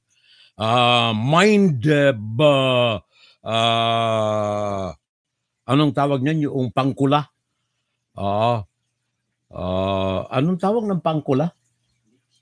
Bleach. Yun, mind bleaching. Okay. Mamaya na. Ito po may kaugnayan dito sa dumaraming kaso ng Wuhan coronavirus diyan sa atin sa Pilipinas. Si Sean Herbert Velches, isang senior nurse ng Philippine Orthopedic Center, ay nananawagan at ito'y naghayag din ng ilang mga bagay na may kaugnayan dito po sa paglaganap ng Wuhan coronavirus. Tila baga uncontrolled. Wala nang control. Mismanaged healthcare program sa ating bansa. Wala pang opisyal na pahayag ang Philippine Orthopedic Center pero ayon kay Sean Herbert Velches, presidente ng Union ng Ospital, sa 180 medical at office staff na sumailalim sa RT-PCR test noong Martes, 110 ang nagpositibo. Bukod sa 110 na nagpositibo, may 33 active cases na sa Orthopedic Center kaya 143 ang active COVID cases ngayon sa kanilang ospital. Yung spread nung affected ay talagang wide-ranging mula sa mga specialists, mula sa mga resident doctors, hanggang po sa mga allied health workers po and office staff, tinamaan po talaga. Nang dumating daw kahapon ang resulta ng test, ang ibang nagpositibo nasa duty pa. Everybody was caught by, na bigla talaga. And nag-scramble talaga kami. So magulo po dito sa hospital namin kahapon dahil hindi namin inaasahan yung ganun. So marami doon sa mga nag-positive actually nasa duty pa, no? So nag-release ng first batch nung result around 7 a.m. Makikita mo talaga unti-unting nalalagas yung mga tao. Lumalabas sila sa hospital. Yung pala, dumidiretso na sila dun sa triage tent kasi positive pala sila. Ang problema pa, ayon kay Velches, para sa 30 lang ang nakahanda sa dormitoryo ng ospital para magsilbing isolation facility.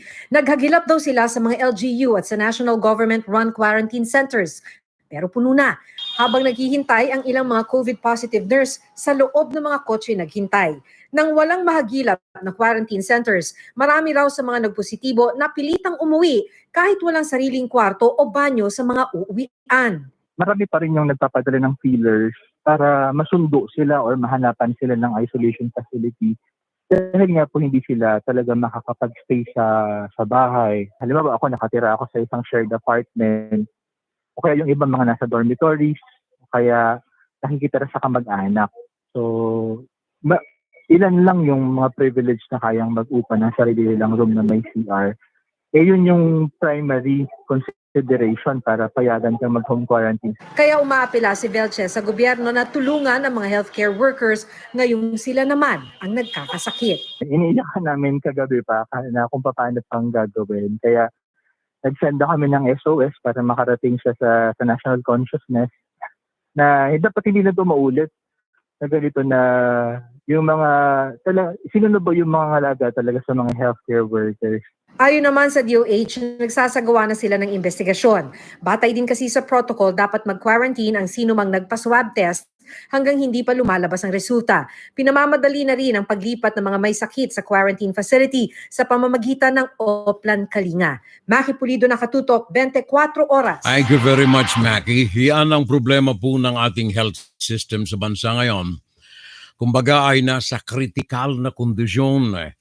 Kaya nga ba kay Jojo pare ko, ito'y binabanggit natin ito, hindi sa dahilan tayo ay anti-Duterte, kundi ito ang katotohanan.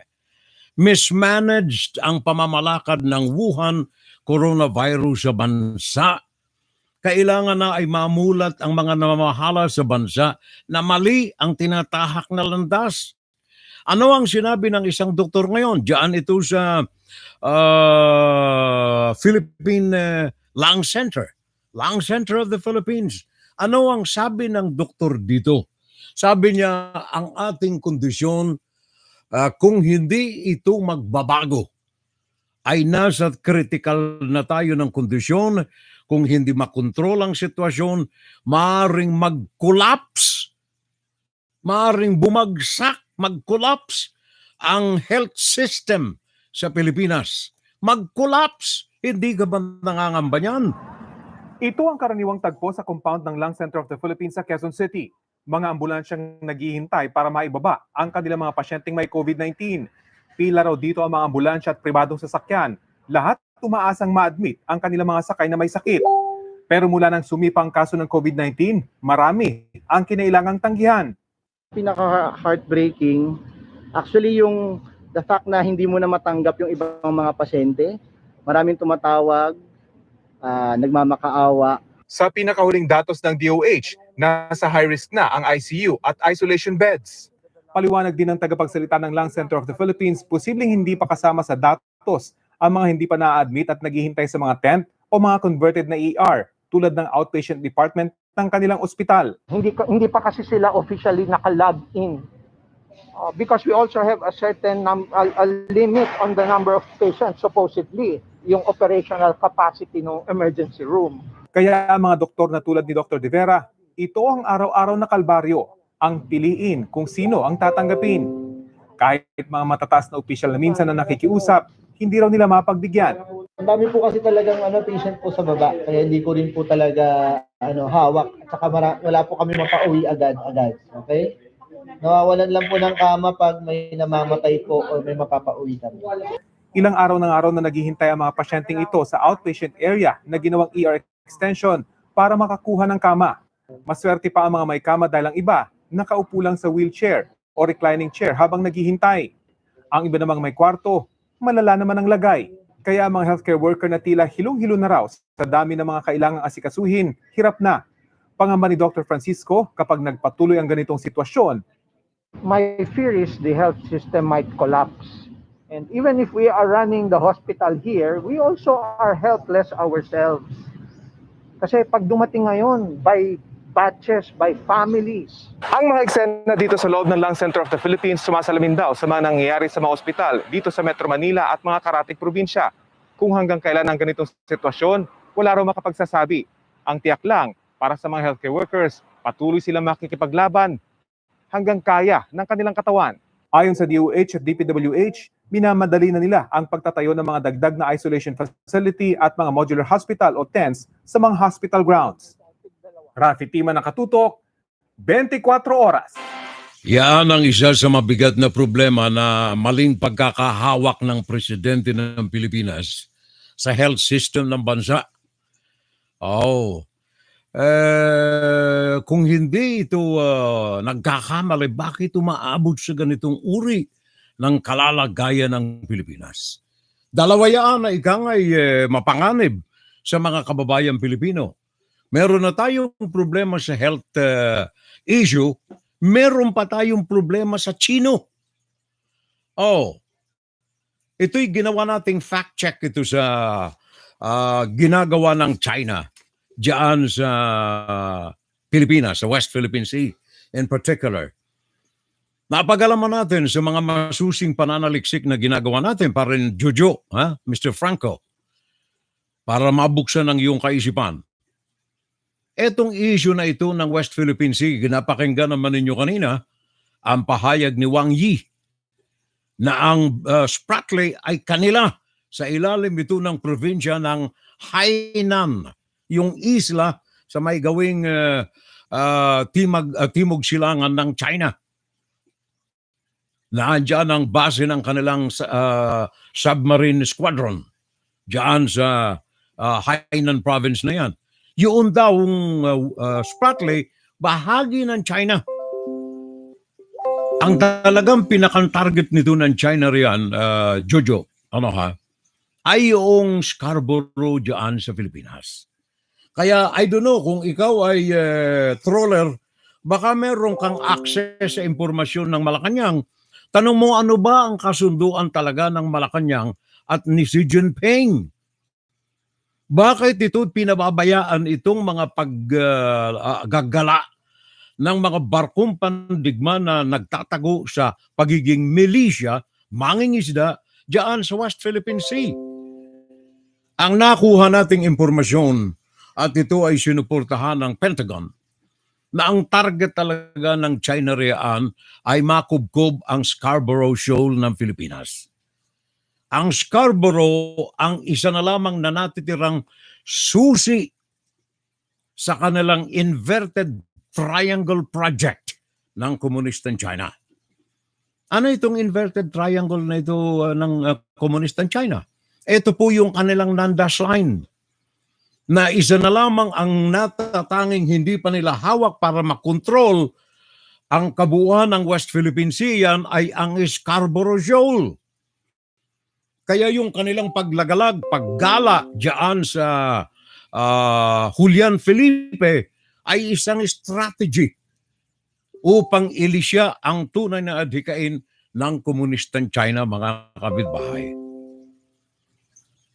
Yan ang isa pang problema ngayon ng Pilipinas. Yan ang dapat na mabuksan ang kaisipan ng mga Pilipino, yung tunay na adhikain ng China sa Pilipinas at ang tunay na damdamin din ng Malacanang na hindi alam ng taong bayan. Pakinggan si Ferrell Salvo tuwing Sabado dito sa FBS Web Radio para sa mga Pilipino. Paring Franco Jojo, thank you. Gusto rin daw niyo makipagkapehan sa akin.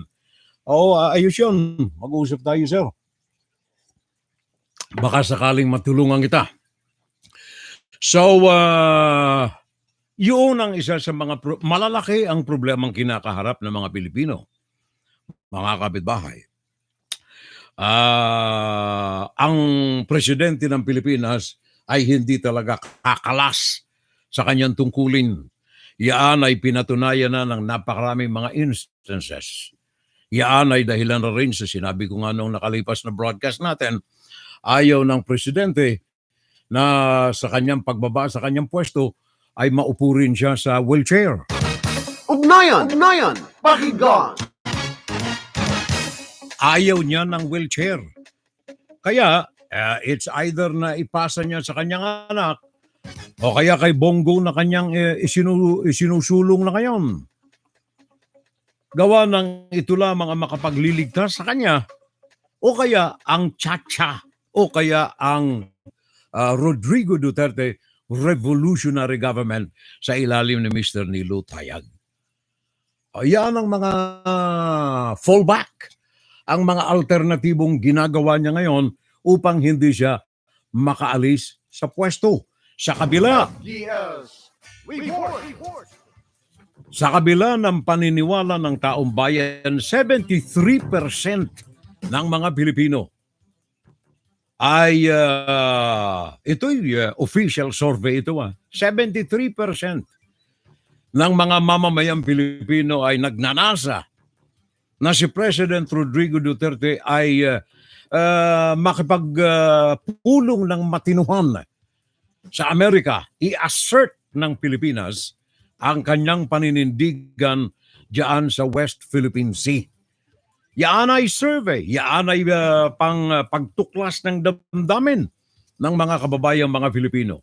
And 73% ng mga Pilipino ay naniniwala na ang makatutulong lamang sa Pilipinas sa issue na ito ng West Philippine Sea ay ang Estados Unidos at wala nang iba. Pakinggan si Fiorel Salvo tuwing Sabado dito sa FGS Web Radio para sa mga Pilipino. Babalikan natin ito. Nais ko lamang na mabati itong ating mga kaibigan natin dito. Parang James Escano, good morning. Junior Dal, good morning. And then Judy Salarungan, good morning. At saka itong mga hindi ko pa nababati. Sandali, ha?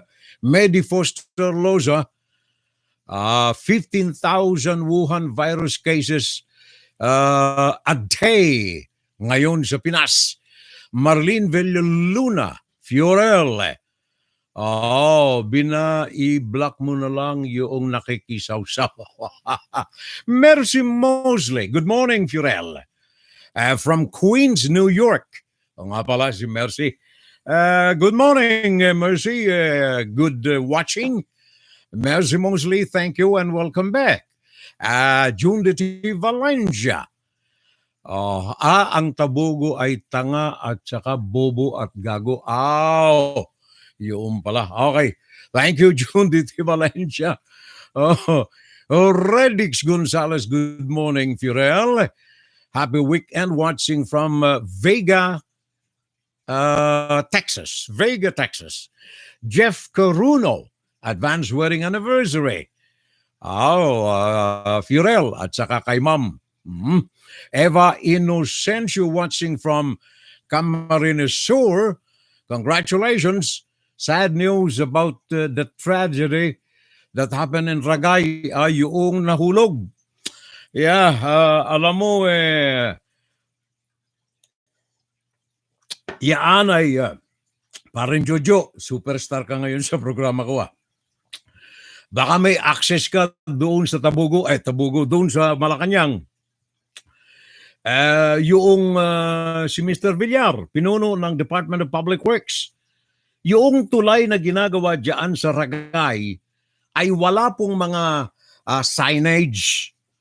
Kaya yung isang sasakyan na bumabagtas hapon, yung sasakyan bumabagtas sa habaan ng kalsada ng Ragay. Pagdating sa tulay, hindi niya napansin na hulog ito doon sa hindi pa tapos na tulay. Dahilan dito ay yung mga sakay nito 4 patay. Walang mga signage, walang mga danger signs. Kaya yung jeep, yung van na sinasakyan itong pamilya, nahulog doon. Thank you very much, Eva Inocencio, for reminding me. Maraming salamat. Nahulog doon sa Ragay. Kahapon yan. Viernes. Judy Salarungan, O Lord Jesus, please heal those who are afflicted with the virus, Lord God. Please protect us. Sabi ni Judy Salarungan. Junior Dal, Sinovac at Sinopharm. Vitamina ng coronavirus. Grace Recto Merasol Palancia. Advanced wedding anniversary, Fiorel. Sa inyo ni Manay. Okay, thank you. Nakikinig siya. Thank you very much. All right. So, pag-usapan natin ito, West Philippine Sea muna. Sabi ko na nga kanina, isa pong natuklasan natin dito, yung kanilang inverted pyramid project ng China. Yan ay katumbas ng buong tinatawag nilang 9-dash line na ang talagang target nila ay ang okupasyon ng Scarborough Shoal. Bagay na naniniwala tayo. Kaya sabi ko na nga kanina, nakikiisa ako sa 73% ng mga Pilipino na nagnanasa na si President Duterte ay upuan ng maigi ang kasunduan ng Amerika at saka ng Pilipinas. Huwag makipaglandian sa komunistang China sabagat ito ay isang bansa na ipinangangalandakan. Meron akong voice clip dito kanina, mamaya. pinangangalandakan ng komunistang China yung kanilang plagiarism, yung kanilang copying, yung kanilang duplicating, yung kanilang stealing ng mga impormasyon, technical, mechanical, intelligence information from the United States. Kaya sabi nung isang dine, nandirito kami sa kalagayan namin ngayon na excellence in capitalism sa social political condition ng China, sapagat nagtagumpay kami sa aming malawakan ng mga pangungopya, pagnanakaw, pangdaraya, pamimilit, pang-iipit sa Amerika at mga bansa. Ngayon, sinasabi natin na ito pong Amerika, hindi papayagan yan. Kaya either na pumanig ang Pilipinas sa China o kaya sa Amerika, sangkot ang Pilipinas sa digmaan na magaganap yan. It is not if, sabi nga ng isang mataas na pinuno ng Pentagon dito sa Amerika, it is not a question of if, it is a question of when. At sabi ng isang general, admiral ng US Navy, sabi niya, ang aking pananaw ay sa loob ng 5 taon magkakaroon ng paglulunsad ng pananakop ang China sa Taiwan na hindi pababayaan ng Amerika at dahilan dito sisiklab ang digmaan diyan sa West Philippine Sea. Pag ang China ay kumilos laban sa Taiwan, ang Pilipinas hindi po makaiiwas kasama. So it's either, Mr. Jojo, na ikaw ay dadala ng bandila ng komunistang China o ikaw ay dadala ng bandila ng Amerika. It's no other way. Dalawa lamang ang pwede mong pagpilian riyan. At hindi ka makakaiwas sa digmaan diyan sa Taiwan. Siniguro yan nitong mga nasa pamunuan na hindi maiiwasan ang digmaan na ito riyan. At ang Amerika ay hindi pababayaan ang Taiwan sapagkat ang Taiwan ang natatangi na siyang pintuan ng depensa ng Amerika para sa South Korea, para sa Japan, para sa Guam, and sa Australia, mga kaalyado ng Amerika. Kaya sabi nga ng Amerika, kung magkaroon ng pananakop ang China sa Taiwan, and by the way, for the last 40 years, ngayon lamang na muli, nagpadala ng kinatawan ng Amerika at bumisita sa Taiwan. Galing ito dito sa Polynesian region, binisita rin yung mga bansa na kaalyado ng Amerika sa Great Polynesian region sa Pasifiko, bumisita sa Taiwan ngayon. Nandoon sa Taiwan. Ang State Secretary ng Amerika ay bibisita rin sa Taiwan. Sa madali sabi, pinahahalagan maging ng kasalukuyang administrasyon ang sinimulan ni Donald Trump na pagkilala sa Taiwan because America realizes the importance of Taiwan and the Philippines sa defenses ng Estados Unidos sa mga kaalyado nito sa Pasifiko. Kaya hindi papayagan ng Amerika na daw-dawa ng China ang Taiwan, more so ang Pilipinas.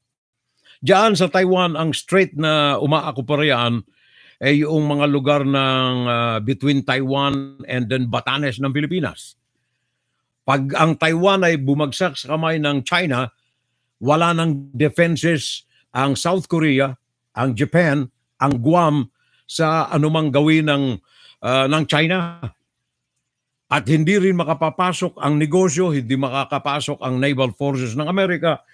Masasakal ang supply ng langis ng Amerika, ng Europa, na galing dito sa Asia sapagkat ito'y nagdaraan lamang diyan sa West Philippine region, West Philippine Sea. Yun lamang ang tanging daanan nila. Kaya for necessity and for great reasons, hindi pa babayaan ng Amerika ang lugar na yan. Kaya kung sinabi ng Amerika sa magitan ng embahada nito sa Pilipinas na paninindigan nito ang kanilang mga treaties, kasunduan between America and the Philippines, yan po ay nagsasabi ng totoo. Gawa ng vested interest ng Amerika sa defenses at sa ekonomiya diyan sa Pilipinas. Yan ho ang katotohanan riyan eh. Kaya sabi ko na nga uli, Mr. Jojo, ang paninindigan ng Pilipinas ay mali. Ang pakikipagkarenyo ng Presidente kay Xi Jinping ay mali. Ang paghawak ng Pilipinas diyan sa West Philippine Sea ay mali. Ang paghawak ng Pilipinas sa kalusugan ng bansa laban sa Wuhan coronavirus ay mali. Hindi ho tayo dilawan, tayo nagsasabi lamang ng katotohanan. Maliwanag. Pare ko. Music, Personality Radio. FGS, Web Radio.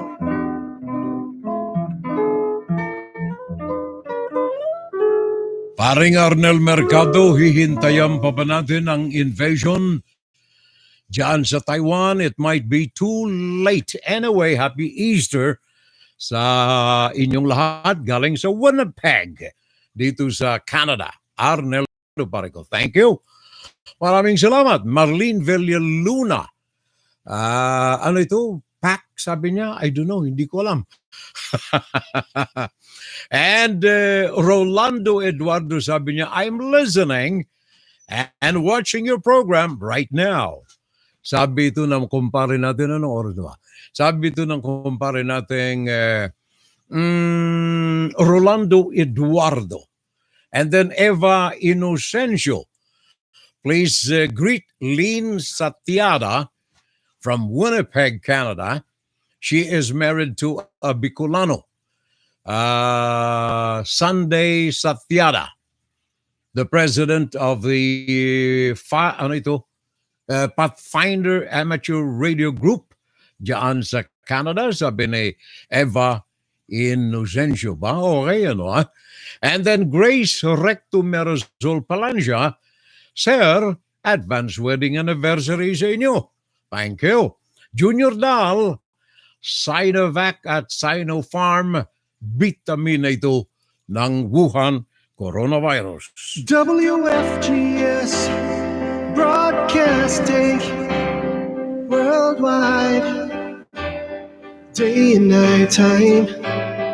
WFGS streaming online, music on the fly, ready on the line.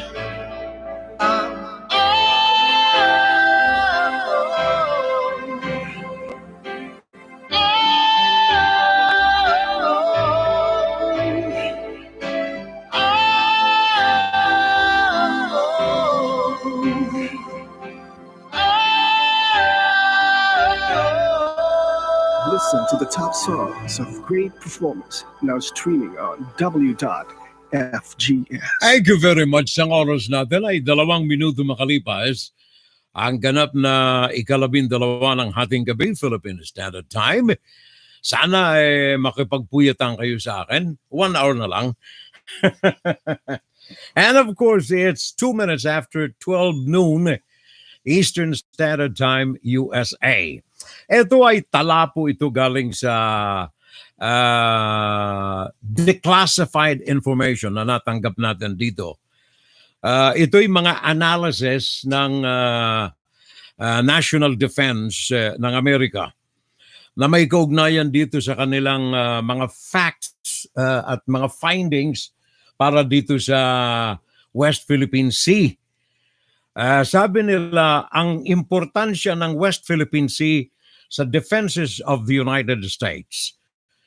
Gawa ng the gap includes yung portion na kailangan ay bantayan nilang maigi.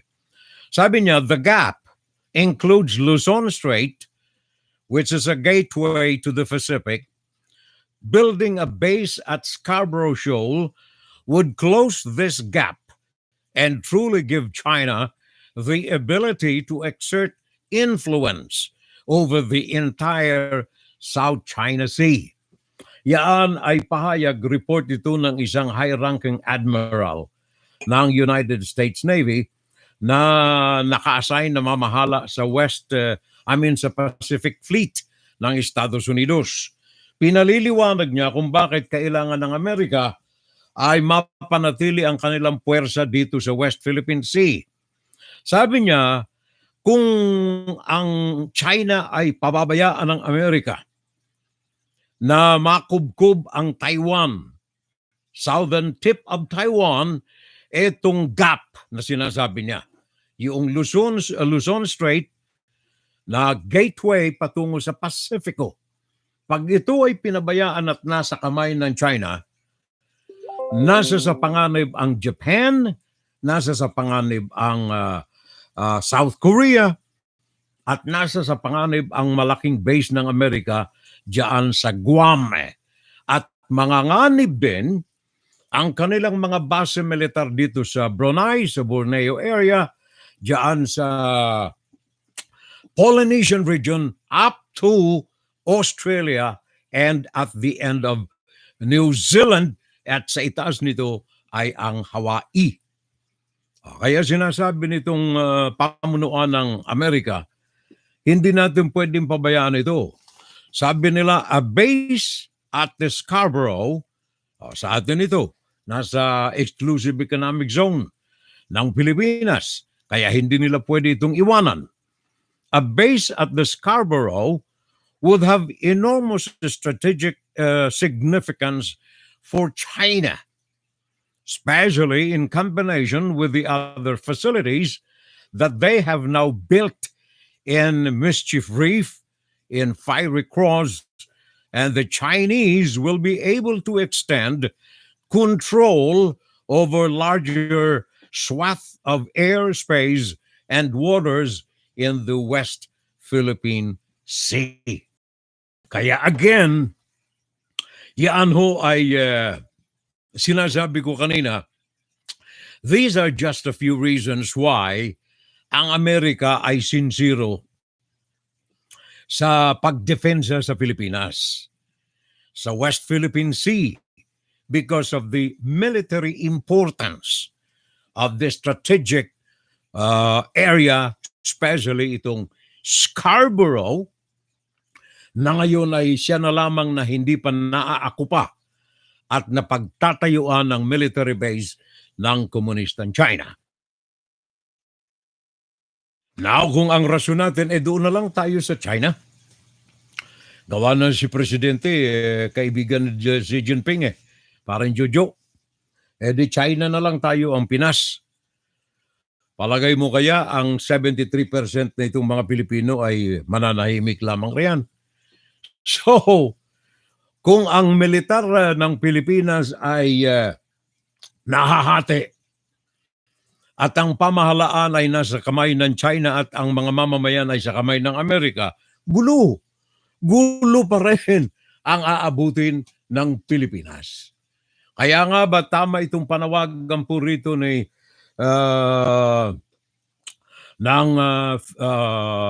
consular official ng Amerika sa Pilipinas na kailangan magkatulungan ng maigi, paninindigan ng maigi ang kalayaan at karapatan ng Pilipinas sa mga mangingisda nito na malayang makapagpalaot diyan sa West Philippine Sea.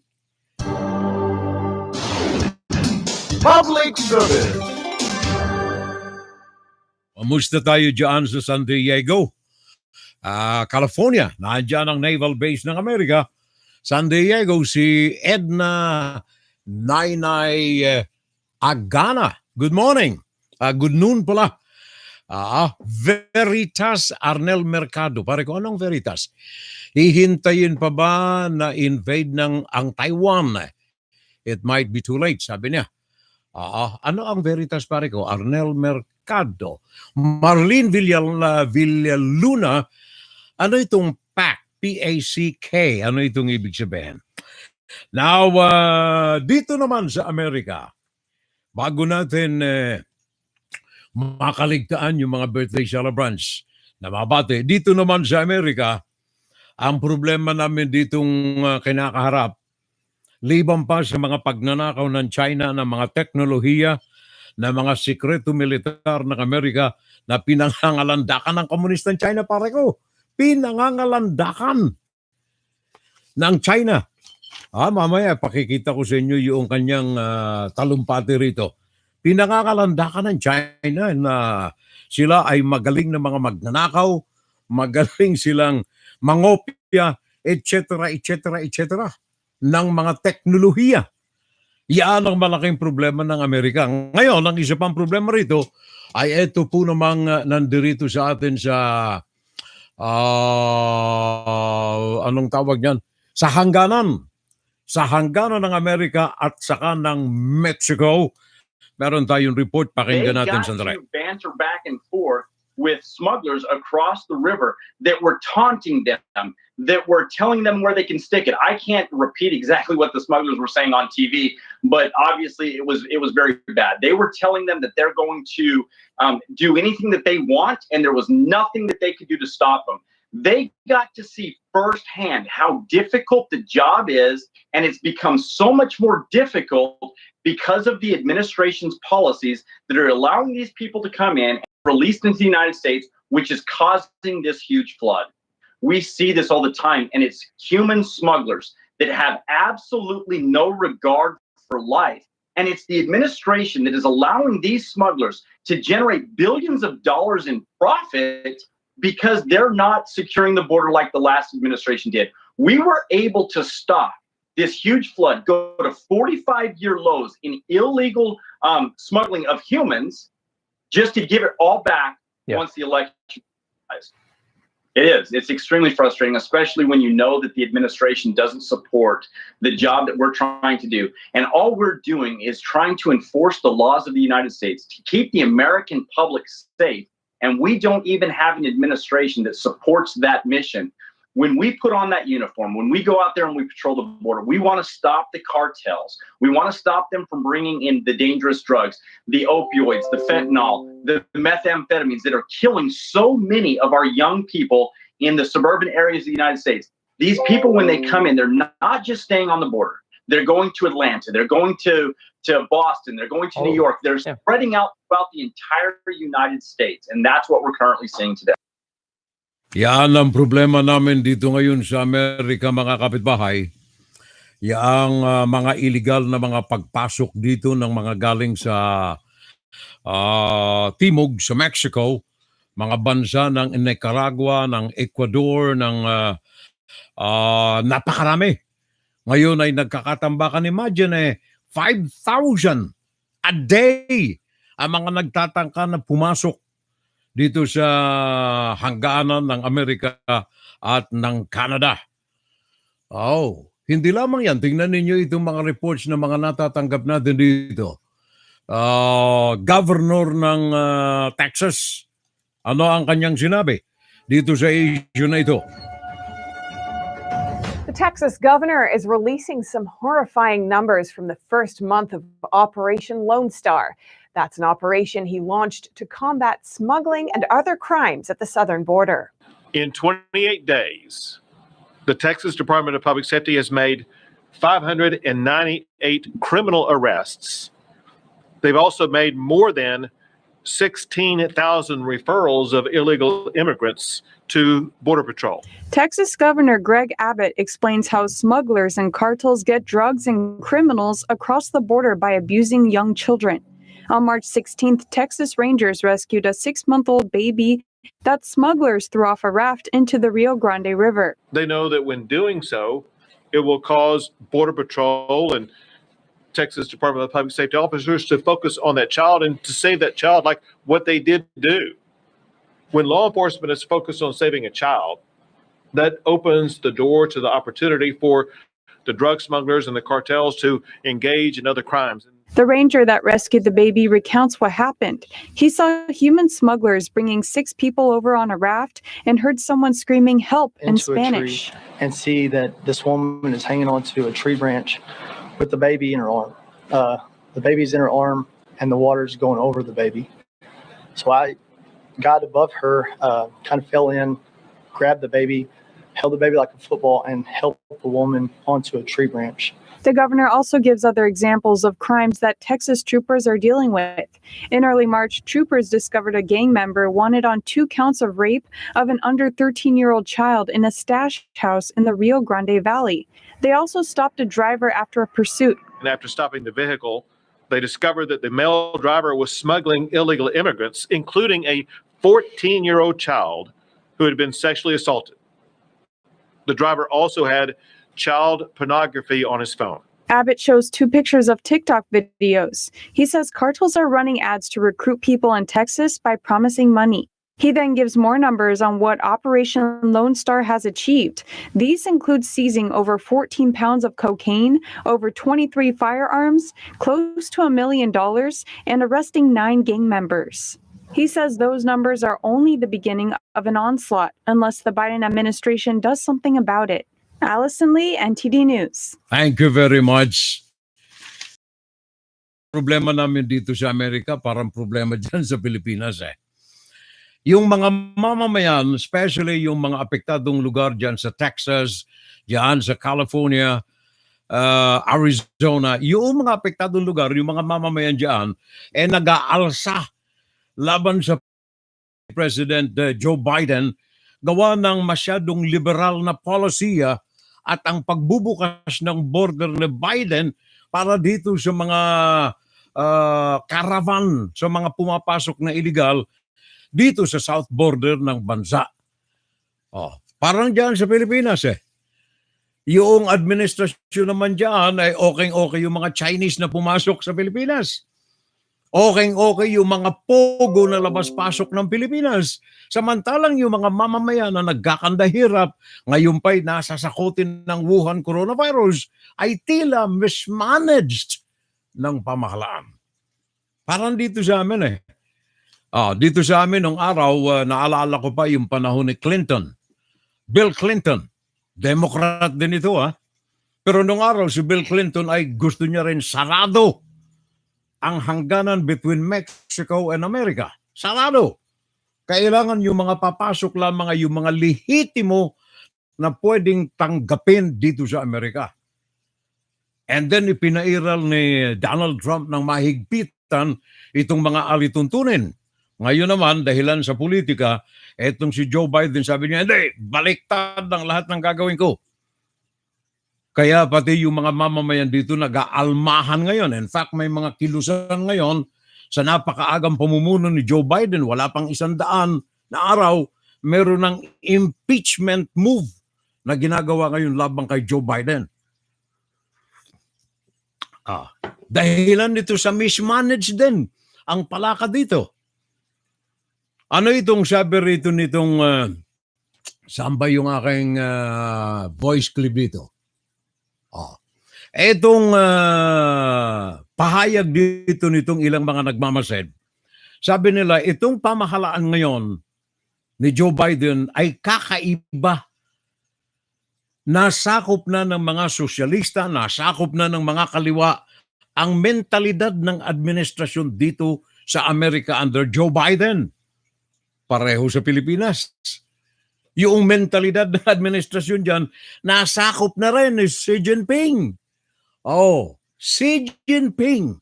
Pareho dito kay Joe Biden. This is an orchestrated communist assault on America to destroy America's borders, to create confusion in America, to overwhelm the system politically, because America is the main enemy. And if you can't bring it down through nuclear weapons, you bring it down through illegal immigration, which is maybe just as effective. You can see what 15, 16, 20, 25 million new Democratic voters is going to do to this country. You'll lose Texas, you'll lose Florida, you'll lose Georgia, Arizona, North Carolina. There will never be, ever, another Republican or conservative president in our lifetimes. You will have a one-party state in America, and that is the plan. That is why they are doing this. And this is Marxist, this is Leninist, and this goes back to American politicians cooperating with hostile foreign powers in the destruction of America. And the number one weapon is illegal immigration and overwhelming the border. That's what they are doing. If that's not a national emergency, I cannot comprehend what is. You know, what could be more pressing and more dangerous than this? You know, the Democrats 25 years ago, they were the party leading the charge against illegal immigration. They were the party, you look up on C-SPAN and see speeches by Harry Reid and Bill Clinton condemning immigration in the harshest terms. This is a national security threat. This is taking the jobs of American workers. This is destroying their livelihood. We must end this. They sounded like Tea Party guys. And now they're completely in favor of it. Yan ay pahayag po ni Trevor Loudon. Ito ay isang New Zealander, isang author, isang speaker, isang political activist, isang analyst. Trevor Loudon. Yan ang kanyang pananaw. Nung araw, ang mga Democrats ay nangunguna sa paghaharang ng mga illegal na pumasok sa Amerika. Ngayon, dahilan sa malaking impluwensya ng mga komunista, ng mga sosyalista, ng mga kaliwa, including, maniwala kayo, including at spearheading dito sa kilusan na ito, laban sa Amerika, ang komunistang China. Baka sabihin na naman ni Jojo, kalaban na naman natin ng China. Yan ang totoo Ang China po ang nangunguna sa kilusan ng mga komunista dito sa Amerika. Naandyan uli ang kanilang propaganda organization ng PLA, ng People's Liberation Army. Naandyan ang kanilang mga trolls, ng kanilang mga 50 cents. Naandyan sa propaganda. Naandyan ang kanilang Confucius Institute upang i-indoctrinate sa mga universidad, mga paaralan, ang komunismo dito sa Amerika. Walang pagkakaiba po ang target ng China sa Amerika at saka sa Pilipinas. Diyan sa Pilipinas, naandyan na sila, kaya tahimik na Hawak na nila, kontrolado na ang pamahalaan ng Pilipinas. Yun ang kanilang adikain sa kanilang globalization ng China. Maging supreme power ng daigdigang China. Hindi sa pamamagitan ng tip of the barrel of the gun na dating prinsipyo ni Mao Zedong, kundi sa economic. Yan ang mga ekonomiyang pandirigma ng China sa daigdig, kasama at hindi nakalalayo, nakaagapay sa paanan ni Xi Jinping ang Pilipinas. Kaya yung professor ng China, pakinggan ninyo kapitbahay, Haring Rodi Santos, good morning, good afternoon. Ang pagkakaiba ng pumapasok na illegal sa Amerika ay dahilan sa gusto nilang gumanda ang buhay nila. Samantalang ang Pilipinas, ang pumapasok na komunista dito ay para sakupin ng Pilipinas. That's correct, parego. Kaya bantay tayo riyan. Rudy Santos. Jess Sanorho, ang aming kumparing tunay. Mari at pare, advance happy 51st wedding anniversary. Make sure, mare, na ang lugaw o goto na gagawin mo ay essential. May halong dried garlic, ground chicken, chicharron, at maraming iba pa. Blessed Holy Week. Sabi ni parang Jess Sanorho, nakikinig si Mrs. Thank you daw, parang Jess. Maraming salamat. Sabi ni Macaroon, viewing from Davao City. Hello, Furel, and good morning. Thank you. Jundity Valencia. Yung banggit niya pala ng Veritas, yung kahulugan nito. Tama yon. Truth ang kahulugan. Gusto kong gulo, wag lang maging komunista. Gulo kung gulo pala. Sabi ni Ronnie Santos, gulo kung gulo, wag lang na maging komunista ang Pinas. Good morning, Firel.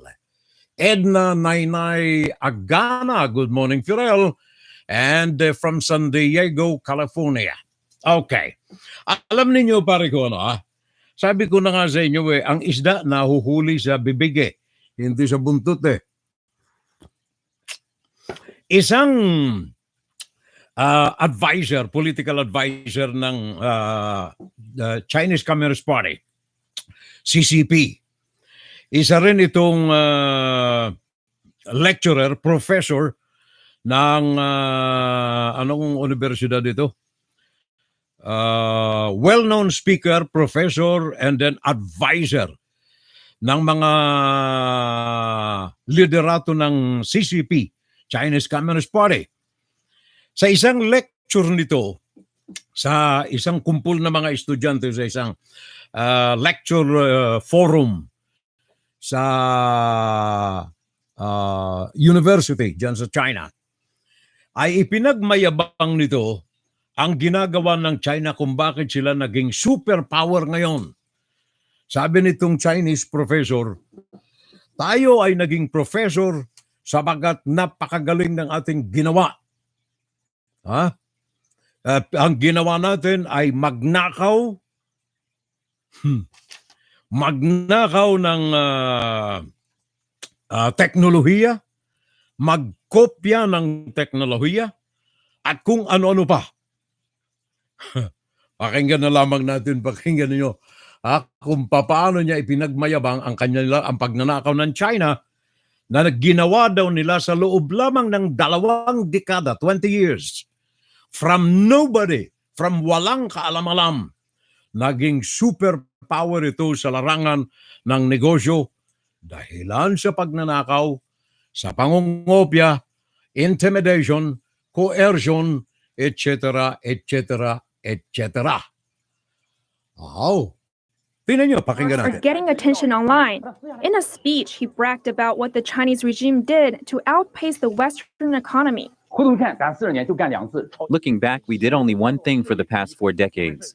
That is copying. We copied our way to the world's front row. We plagiarized barbarically. We copied wildly. What intellectual property? What patented technology? We'll get it first and deal with it later. Zhang is a visiting professor to one of China's top universities. He's also a prominent marketing expert. He said the regime's efforts to steal innovation came to a halt when the U.S. started taking note of the theft. But by then, China had become one of the world's biggest economies. He added that now there's nothing left to copy. Zhang's speech might have painted an extreme picture in some ways, as China hasn't become the leader in all industries. But it did touch on an important point. That is, to join the ranks of the world's leading economies, the Chinese regime employed an unusual tactic, exchanging market access for technology. In 1970s, the regime opened up the Chinese market during economic reforms, and it relied on foreign investments and know-how to boost its economy. We let foreigners in with their technology, cars, money, experience, and wisdom. But for Western companies, gaining access to the Chinese market comes with a condition. Chinese authorities require them to enter partnerships with domestic firms and hand over their core technology. That way, locals can eventually learn to recreate it themselves.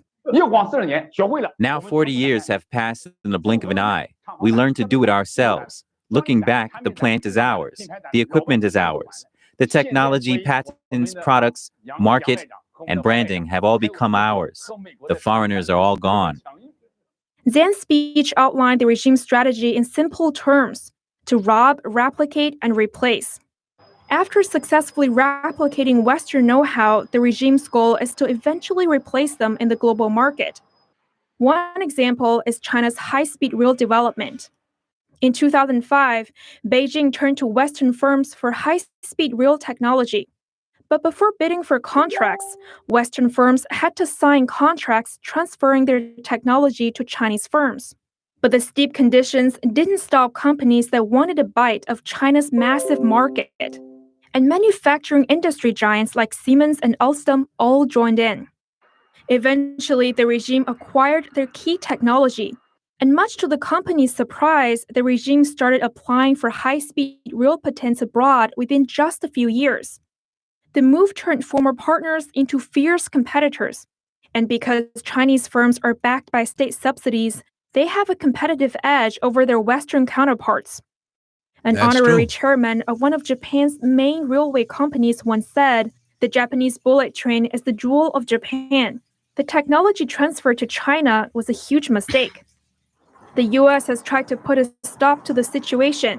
The Trump administration launched a trade war in 2018, partly to force the regime stop leveraging market access in exchange for technology. It remains to be seen how the Biden administration will tackle the issue. Juliet Som, NTD News. Thank you, Juliet. So yan ang paglalahad ng NTD. Base sa kanilang pananaliksik at sa talumpati noong Chinese. Anong pangalan nitong Chinese na ito? Saan ko na ilagay? Base sa talumpati noong Chinese na yan, kanyang inilahad kung papaano nila ninanakaw, kung papaano nila nakaw ang teknolohiya ng ibang mga bansa, particularly ng Estados Unidos. Ganyan din ang ginagawa sa Pilipinas, although considering na ang Pilipinas wala silang makukuha ang teknolohiyang advance. Kaya lamang ang kanilang ginagawa dyan sa Pilipinas, pananakop na physically. At saka sa magitan ng mga pugo-pugo na yan at pagkontrol ng industriya natin. Naalala ko na naman tuloy itong panukalang federal system of government ni Digong, ni President Rodrigo Duterte. Noong isang araw, tinitingnan ko gawa ng panganib nga na ibinabadya nitong Chacha na isinusulong ng mga alipores ni President Rodrigo Duterte sa Kongreso. Naisip akong basahin yung mga detalye ng panukalang batas nila sabagat ako'y hindi naniniwala na economic provision lamang ng saligang batas ng Pilipinas ang kakalikutin nitong mga kongresista at mga senador na sumusunod sa bawat iutos ng presidente. Napansin ko ang isang bagay na ikipinanindig ng aking balahibo rin. Na doon sa panukalang federal system of government na gusto ni President Rodrigo Duterte, ay hindi pinansin dito ang anumang bagay na may kaugnayan sa West Philippine Sea. Sa saligang batas, yung territorial provision ng Pilipinas, territory, yung sakop ng Pilipinas, dapat kasama yan yung mapa ng Pilipinas. Sa ilalim nitong panukala na federal system ni President Rodrigo Duterte at ng Kongreso, ay masyadong vague, walang binanggit ang boundary ng Pilipinas sa West Philippine Sea.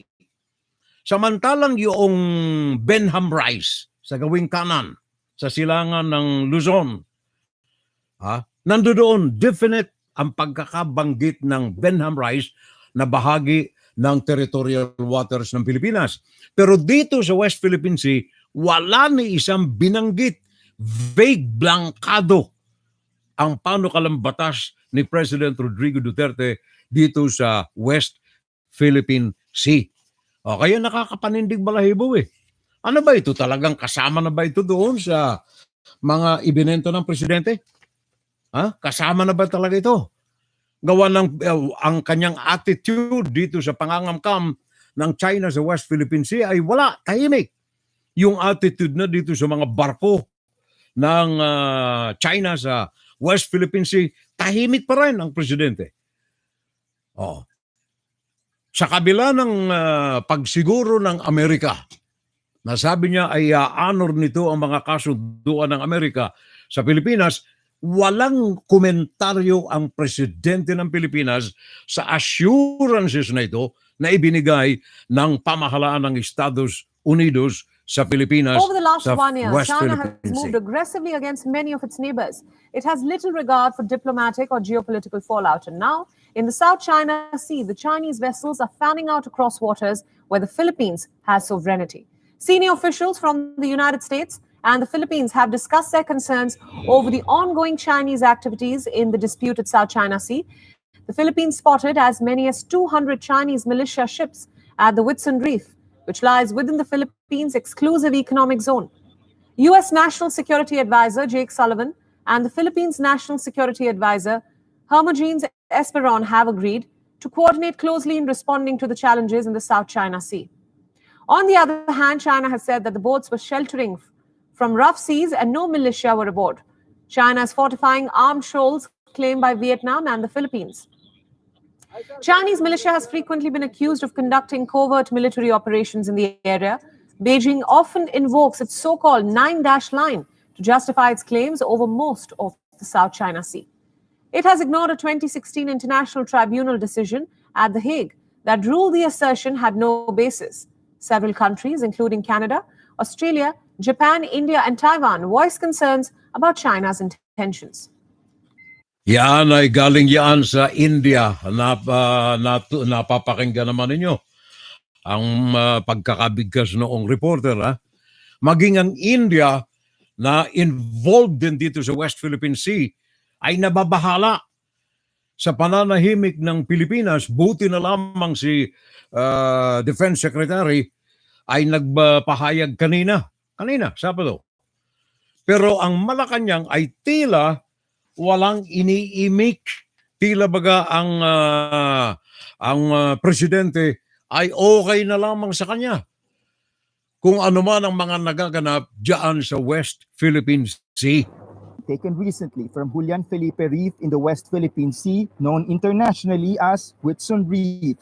This was obtained by CNN Philippines chief correspondent P. Ontiveros from a very highly placed defense source. Initially spotted a Vietnamese fishing vessel. Not far from it, a Chinese counterpart.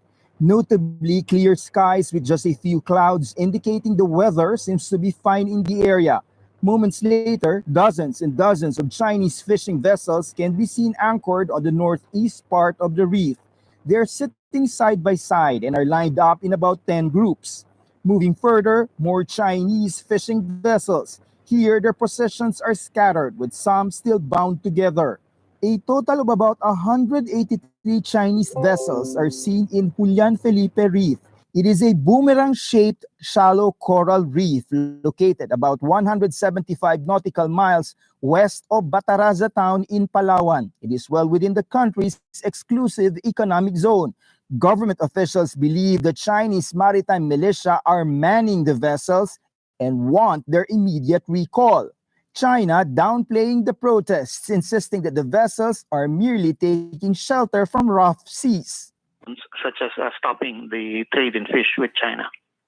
Still no word when the Chinese vessels are pulling out, but National Security Advisor June Esperon tells CNN Philippines there are indications of possible movements, with 34 of these vessels now spotted in the vicinity of Pagasa Island and Sandy Cay, north of Julian Felipe Reef. These areas, however, are still part of the disputed West Philippine Sea.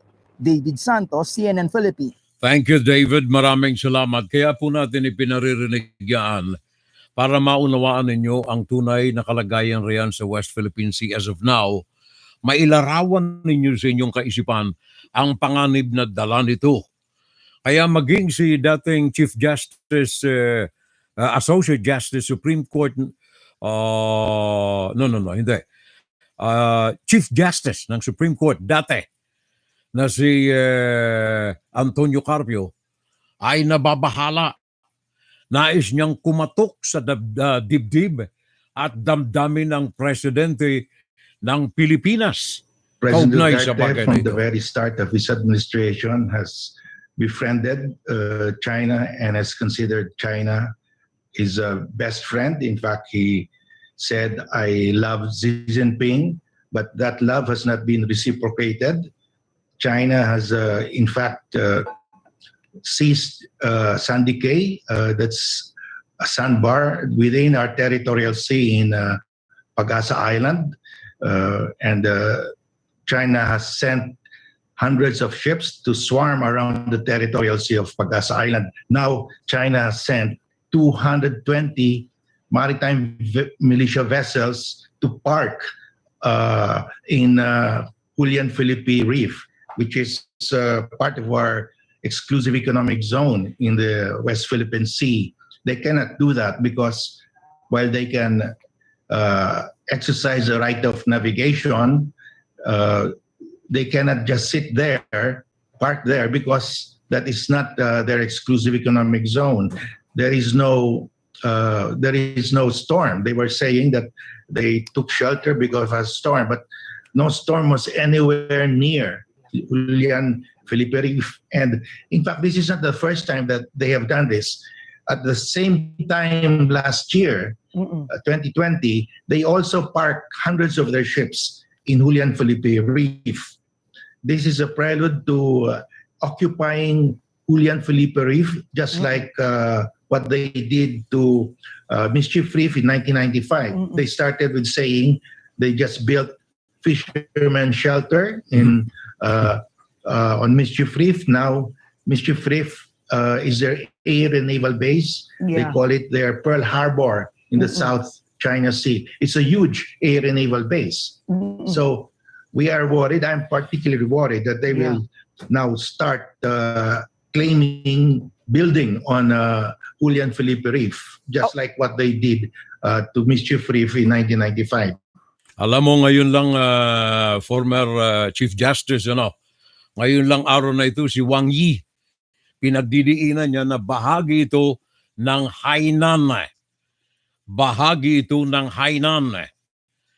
Kaya nga ba't sabi ko kanina, maging yung pamunuan ng Pacific Command ng US Navy, siya ay nangangamba na mangyayari ang pananakop ng China sa magitan ng paggamit dito ng mga military bases dyan sa West Philippine Sea, sa Taiwan.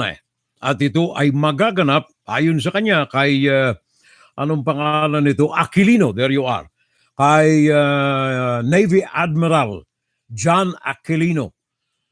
Sabi niya, ako'y nangangamba, sabi ni Aquilino, na itong pananakop na ito ng China sa Taiwan magaganap within the next couple of years. At ang gagamitin nito ay ang mga base militar ng China diyan sa West Philippine Sea. Ang sabi ng Amerika, hindi namin pababayaan na masakop ng China ang Taiwan.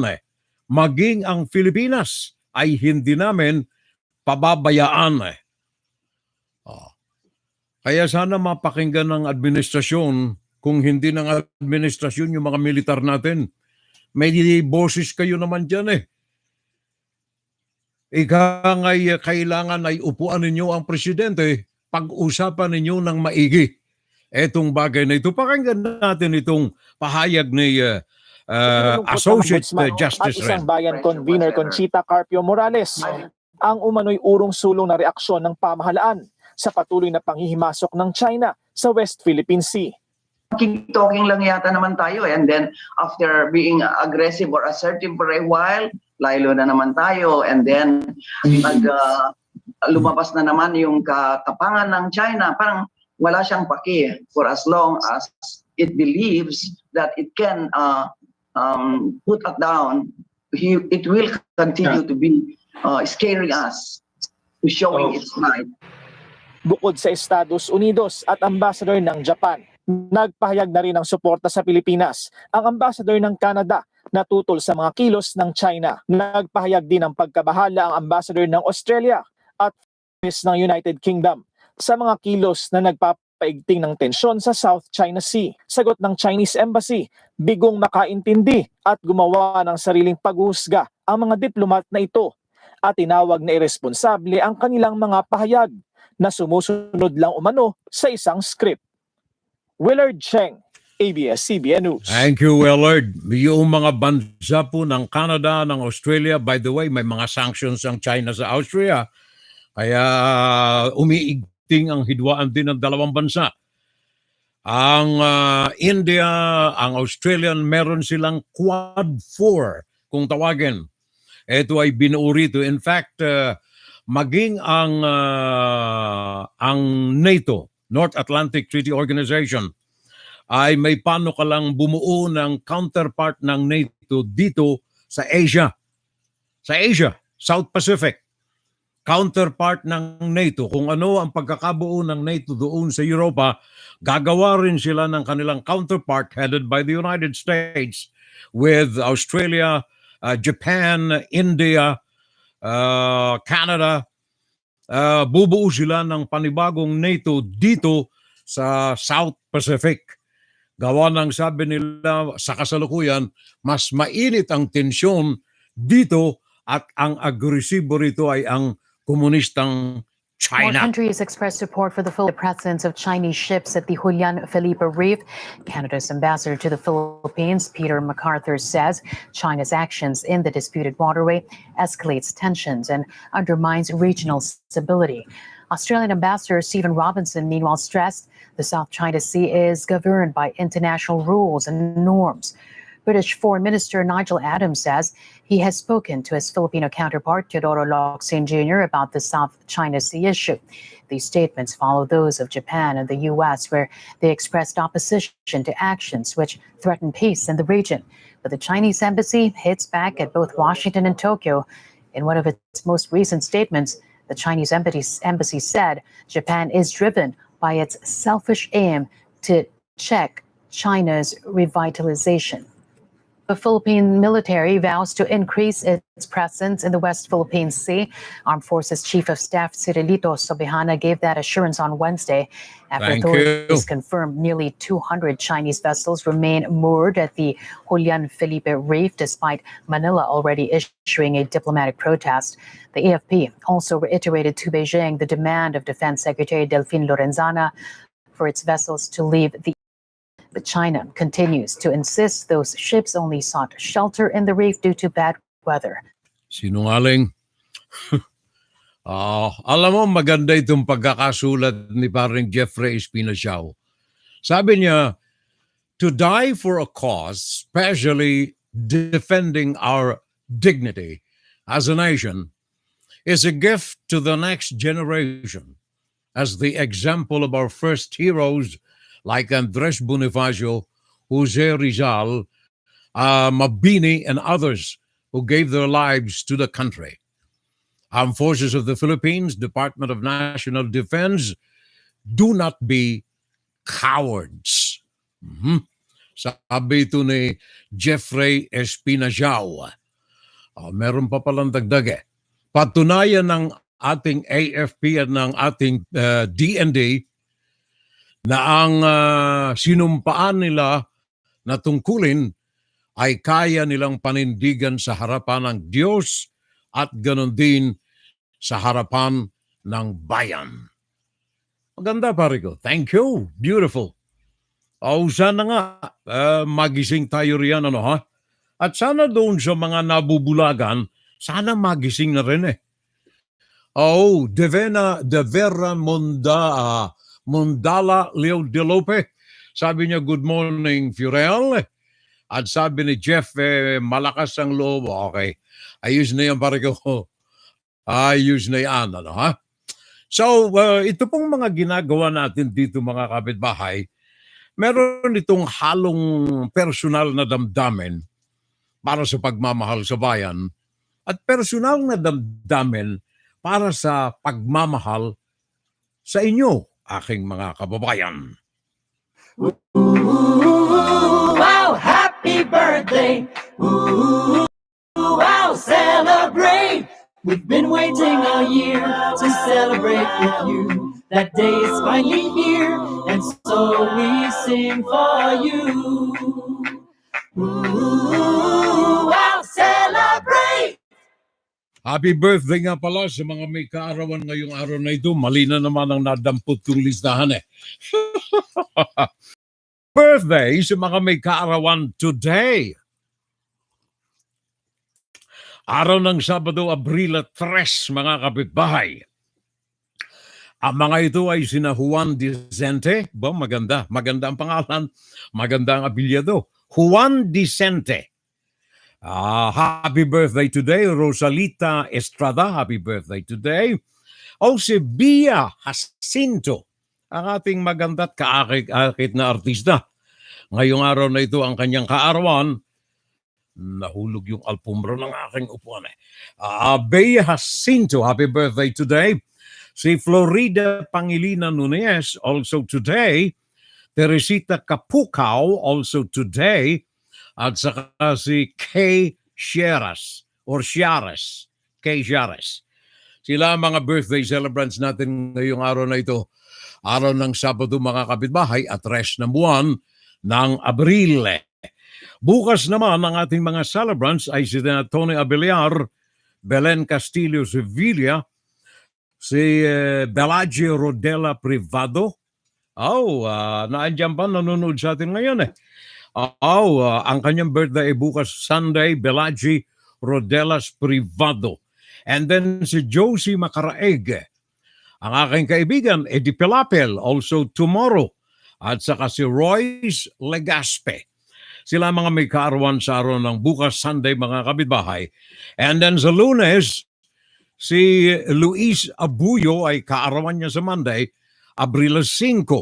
Jonathan Paderes, 5. Luhanda, ang kaibigan natin. Nanonood siguro ngayon ng pare natin, Luhanda. Ang kanyang kaarawan ay Monday, April 5. Si April Jen Madamba, also April 5.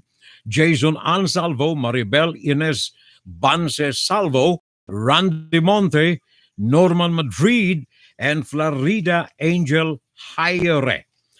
Sila mga birthday celebrants sa Abril 5, araw ng Lunes. Ang araw na yan ay special public holiday.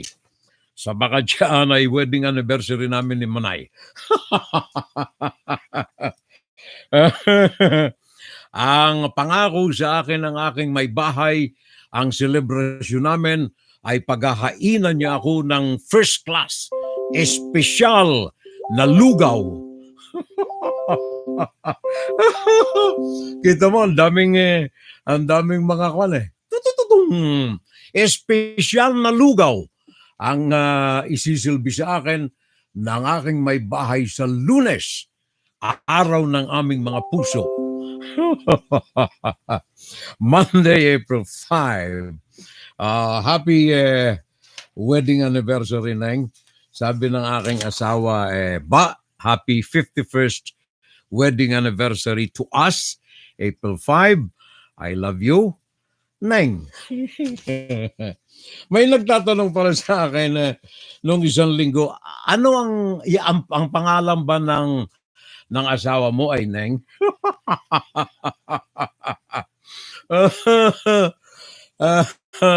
Alam mo mga tawag romantiko yan eh. Alam mo naman pag mga mag-asawa, maski mag-girlfriend, boyfriend, di ba? Madalas hindi ninyo tinatawag sa tunay na pangalan ninyo eh. Meron kayong mga alias. Kami ng asawa ko, public na ito, public na. Kami ng asawa ko, kami mga dugong tunay na Pilipino. Kaya yung Neng ay short ng katagang Neneng. Pilipinong-Pilipino eh. Neneng ko siya, padaba niya naman ako.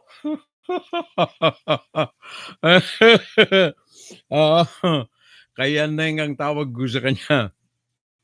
Siya naman ay ba at tawag sa akin. Sabi ng Amerikano, ang mga Pilipino matindi. 2 letra lang nakapag-uusap na eh. Sabi, bakit? Baba. Sabi ng sumagot, bababa. Nagkasundo na.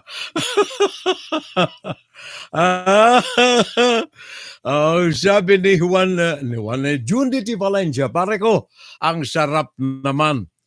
Ano ito? Kusing Gaulu. Lugaw. Kusing Gaulu. Chinese pare ko Thank you. Nagkakatuwaan tayo, Jundity Valencia. Sabi naman ni Junior Dal, karamihan dyan sa gobyerno ni Dutch ay gising pag pera ang pinag-uusapan. Wala nang pakialam sa mundo. Okay. Happy birthday na lamang sa mga may kaarawan sa Martes. si Luz Baldonaza Ibardone. Okay? Luz Baldonaza Ibardone. Tiga Davao, I think ito eh. And then si Joy as well as Salvo. And then sa Miyerkules, ang mga may kaarawan, Fanny Sending Hoveda, Cynthia Balianas, ang aking kababayan. Birthday niya sa Miyerkules. Si Cynthia Baliana, Junli Daniega, Vedina Salvo, Maria Luna Salvo, Josephine De Salvo, Lynn Paterno Asuncion, at saka Con Marie. Yan ay celebrant sa Miyerkules. Sa Webes naman, ang mga may karawan, ang regional manager ng, nasa akin ito na, ang regional manager ng Philippine Airlines America, si paring Josh Vasquez. Happy birthday, pare ko. Yan ay kaarawan niya sa Webes, Abril 8. Happy birthday, partner. Thank you. Happy birthday. Josh Vasquez, Regional Manager for America ng Philippine Airlines. Luis Salvo, also sa Webes ang birthday. Ang aming professor ng aking may bahay, Hermito San Jose. Kaarawan niya sa Webes din. Sir, happy birthday. Alam kong silent audience ko lagi ito eh.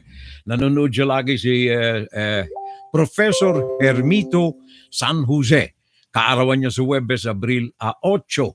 Also si Kate Cusetting Galang, si Leonor Abias, Eric Moico. Parang Eric, happy birthday. Winifredo Abeliana, Marie Parcon, April Deliosa Reyes, and Wilma Sikat.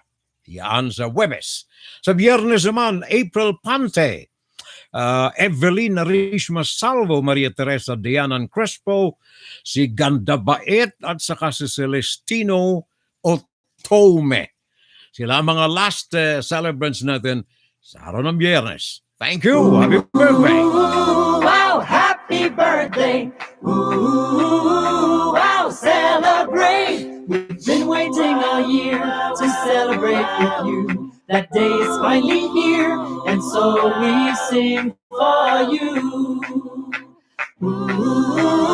Wow, celebrate. Thank you very much. Maraming salamat mga pakakapitbahay. Huwag po sana natin kalagdaan pakishare itong ating palatuntunan. Kahit na anong oras na, it's 12:56. Pakishare sa mga kaibigan natin para mapanood nila yung kabuuan ng ating palatuntunan, malaman nila ang mga issues na dapat nilang paglimi-limiin, pagtimbang-timbangin. Sabagat kahit nagkakatuwaan tayo rito, seryoso po ang mga pinag-uusapan natin. Sana ito ay maitanim sa puso at mga damdamin ng ating mga kababayan. Especially itong dalawang issues na ito na napakahalaga dyan sa mga kababayan nating mga Pilipino. Number 1, ang kalusugan natin, ang Wuhan coronavirus. Ikalawa, ang pananakop ng China. Huwag nating isantabi. Huwag nating isipin na ito ay isang normal na bagay lamang. Sabagat ang China ay seryoso po na kubkubin ang lugar natin. Without a doubt na sinasabi ko yan sa inyo sapagat meron tayo na mga classified informations na mga natatanggap dito at pag nababasa ko at nakararating sa akin, naninindig ang aking balahibo, especially thinking na ang presidente ay tila walang masyadong pangangalaga at pagmamahal sa ating mga kababayan na nasa bingit ng pagdakma ng komunistang China. Sa gamot, isipin mo, pati buhay ng mga Pilipino itinataya. Pakinggan ninyo itong isang report na natanggap ko rito. Ito ay may kaugnayan dito sa gamot na ipinagpipilitan din ng komunistang China na iturok sa mga kababayan nating mga Pilipino. Kanina bago pa lamang tayo nagsisimula ng programa natin, nabanggit ko sa inyo, meron pong karagdagang 9 na mga namatay na mga Chino doon sa mainland China, sa Hong Kong, dahilan sa pagkakaturok ng Sinopharm. Ito pong Sinovac o Sinovac at Sinopharm ay mga produkto laban sa Wuhan coronavirus na galing sa komunistang China. The problem is yung validity, yung effectivity nito ay above 50% lamang, especially ang Sinovac. Kaya namatay dahilan sa komplikasyon itong ilang mga Chino. The safety of Chinese-made vaccines is once again in the spotlight. New reports say an 80-year-old Hong Kong resident died 2 days after receiving a CCP virus vaccine dose made by Chinese biotech company Sinovac. It's the third day in a row deaths have been reported in Hong Kong, all tied to the vaccine. 12 in total have died so far. Other patients are reporting severe side effects after getting the Sinovac shot. That's including facial paralysis. Hong Kong suspended the use of the Pfizer vaccine in late March over defective packaging. For now, Hong Kong residents only have access to Chinese-made Sinovac vaccines. Thank you. Yung mga babiyahe nga pala dyan sa Britain, sa United Kingdom kapitbahay, kung kayo ay babiyahe riyan, meron pong abisong kapalalabas lamang ng British Embassy sa mga nais na pumasok ng Britanya. You cannot enter, hindi kayo makapapasok ng United Kingdom if you are coming from the Philippines, pakinggan ninyo, unless you are a British or Irish national. Kung galing kayo ng Pilipinas, nais ninyong pumunta ng United Kingdom o kaya ng Britain, London, hindi kayo makapapasok effective immediately. Kung kayo ay galing din sa third country, including Filipinos, galing kayo sa ibang mga third world classification country, hindi rin kayo makapapasok ng Bretanya. Yan ay bagong abiso nila ngayon. Yung mga Irish and British nationals lamang ang pwedeng papasukin galing sa labas ng Bretanya. Ang mga ipinagbabawal din ay mga galing sa Pakistan, galing sa Kenya, at galing sa Bangladesh. Bawal kayong mga pumasok sa United Kingdom starting today. Pakinggan si Pirel Salvo tuwing Sabado dito sa FGS Web Radio para sa mga Pilipino. Okay. Sabi ni June de Valencia, ang tawagan daw nila at saka ni Mrs. niya ay pangga. Naalala ko tuloy si June Dagayday. Bisaya rin yun, di ba? June Dagayday, ang tawag na rin kay, sino yung pangalan ng asawa niya? Si Inday, si Inday. Ang tawag din ni June Dagayday, nakikinig siya ngayon diyan sa Bisaya, nandoon siya. Ang tawag niya sa kanyang asawa rin, sa yumaong asawa niya, pangga. Ang kaibigan ko si June de Valencia, ang tawag na rin kay Mrs. niya ay pangga. Sabi niya, ang sarap naman ang tawagan ninyo. Yan kami ni Mrs. Kahit kami nag-aaway Neng, ano ba? Sabi naman ng asawa ko, load ka. Paluin kita. Okay. Karinyo Pato lang yun, sir. Nice program, Brother Joe. Bro, sabi niya. Sabi ni Junior Dal. Maraming salamat, Furel. Sabi ni June de Valencia. Mabuhay, Fun Saturday Live. Long live. Si Rowena Sal de la Cruz. Huli man daw at magaling ay huli pa rin. Sabi ni Rowena Sal de la Cruz, happy watching, sir. Wala nang sir. Happy watching, Furel. Tamang-tama ang iyong hatid na balita. Okay, thank you. Maiinit pa ito. Advance anniversary. Wow daw at very essential. Okay. Essential ang aming handa. Lugaw. Okay. So, pinaalala natin, yung ating mga pupunta ng London, bawal kayo. Bawal kayo riyan. Kayo ring mga nandirito sa Amerika, especially kayo mga nasa California, tayo mga dugong Pilipino, kayo mga nasa California, at dito sa New York, yung hate race crime na lumalaganap. Sabi ng ating konsulada, ang bago nating Consul General dito sa New York, anong pangalan ng bago namin? Mr. Cato, there you are. Elmer Cato or Cato, C-A-T-O. Yan ang aming bagong Consul General dito sa Philippine Consulate sa New York. Welcome to our community, sir. Consul General Elmer Cato. Nagbigay siya ng babala. Pinadalhan ako rito ng kopya ng kanilang babala, bulletin, ng kanilang press release. Ito'y panawagan sa mga kababayan nating mga Pilipino na nandirito sa New York, nasa sakop ng embahada ng Nueva York, na kung maaari ay mag-ingat tayo sa mga paglakad-lakad. Magdala kayo noong tear gas. Ano? Sa inyong mga paglakad sa kalsada, sabi ng embahada natin, mag-ingat. At pag may mga napapansin kayong mga hindi kanais-nais, itawag sa 911 o kaya sa national hotline ng consulate natin. Pakikuha ninyo itong number na ito. Kayo mga nandirito sa East Coast at sakop ng New York Consulate Office ng Pilipinas. Either dial 911 o kaya itong direct hotline ng ating Philippine Consulate, 917-239-4118. Ulitin natin, hotline ng Philippine Consulate sa New York, 917-239-4118.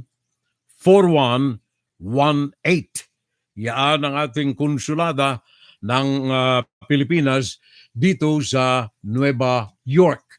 Kaya kung kayo ay naandyan sa New York, may napansin kayong ganoon, ganito marami ng mga naging biktima natin. Ang isa riyan ay yung 65 taong gulang na Filipino-American, si Vilma Carey. Naglalakad dito dyan sa New York, bigla na lamang na tinadyakan at pinagtatadyakan uli ng isang itim.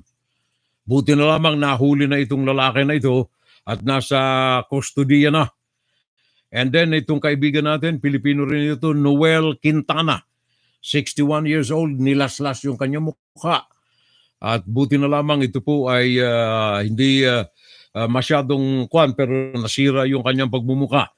So ulitin natin sa mga nandirito sa New York, 917-239-4118.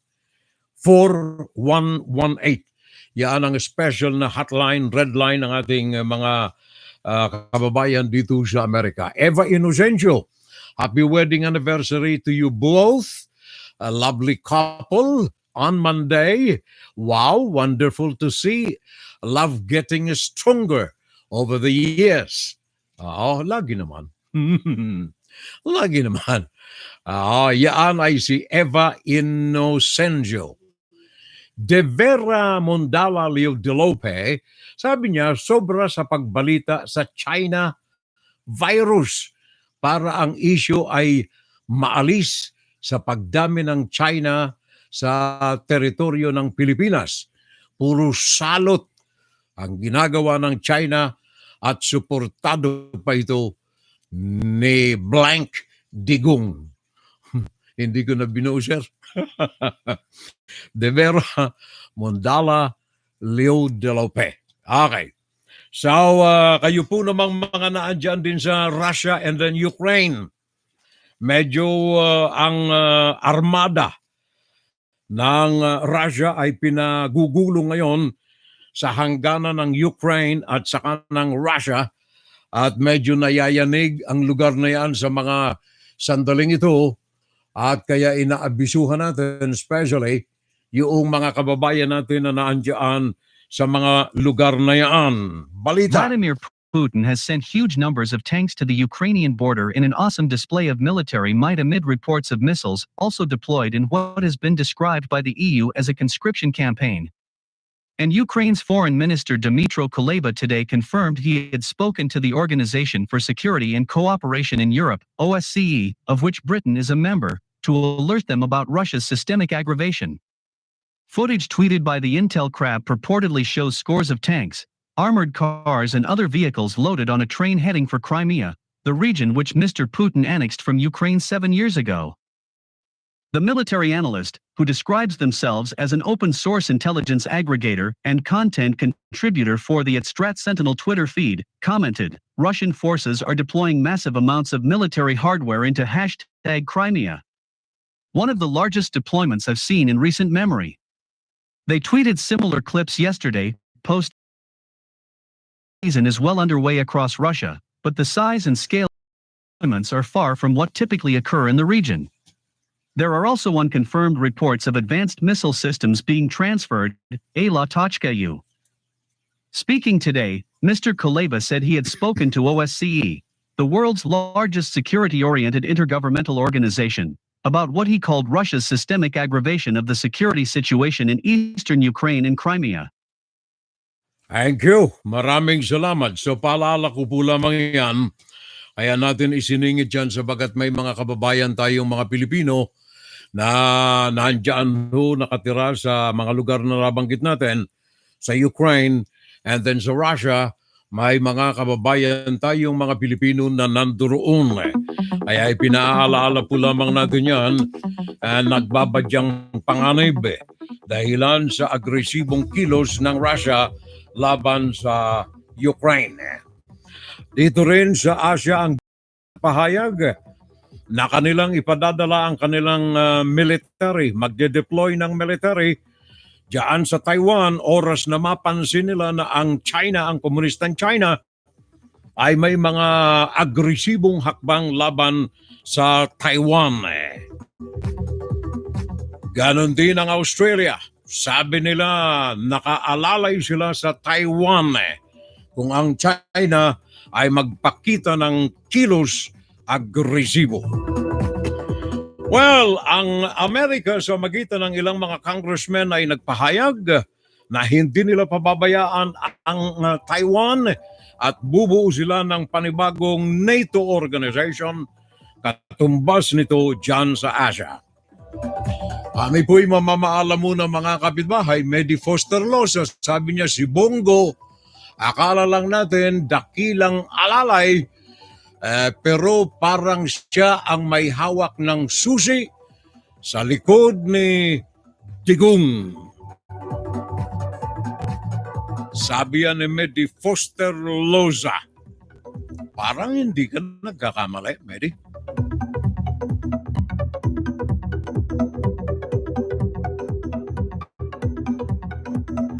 Alam na muna kami. Thank you very much na muli mga kapitbahay.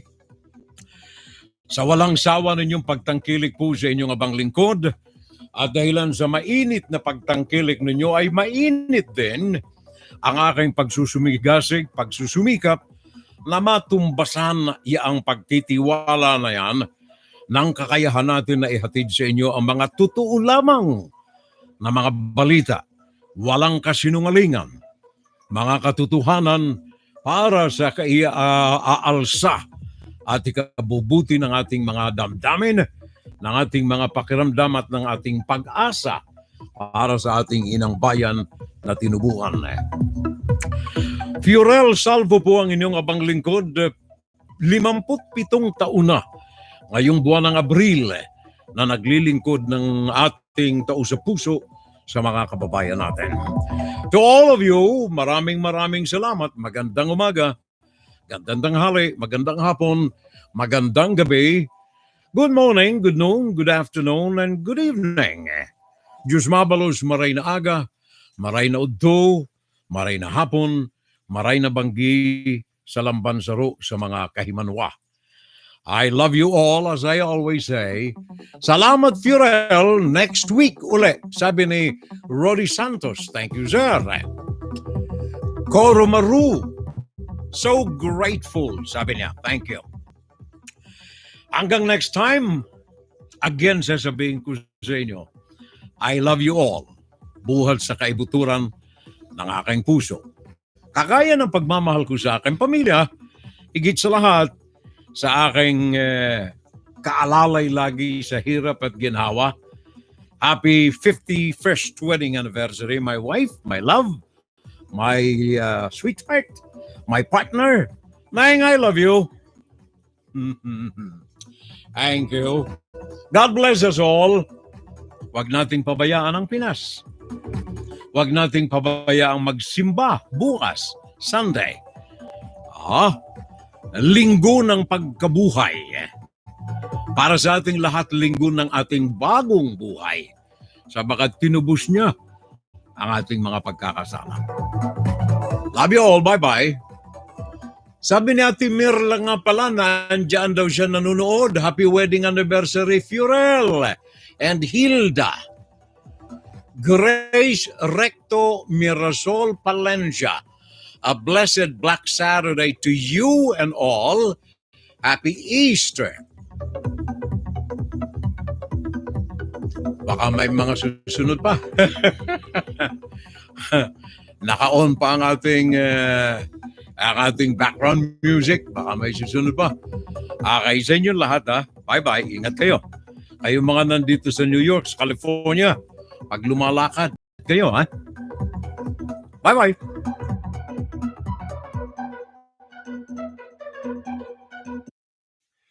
WFGS Broadcasting worldwide, day and night time. WFGS streaming online, music on the fly, ready online.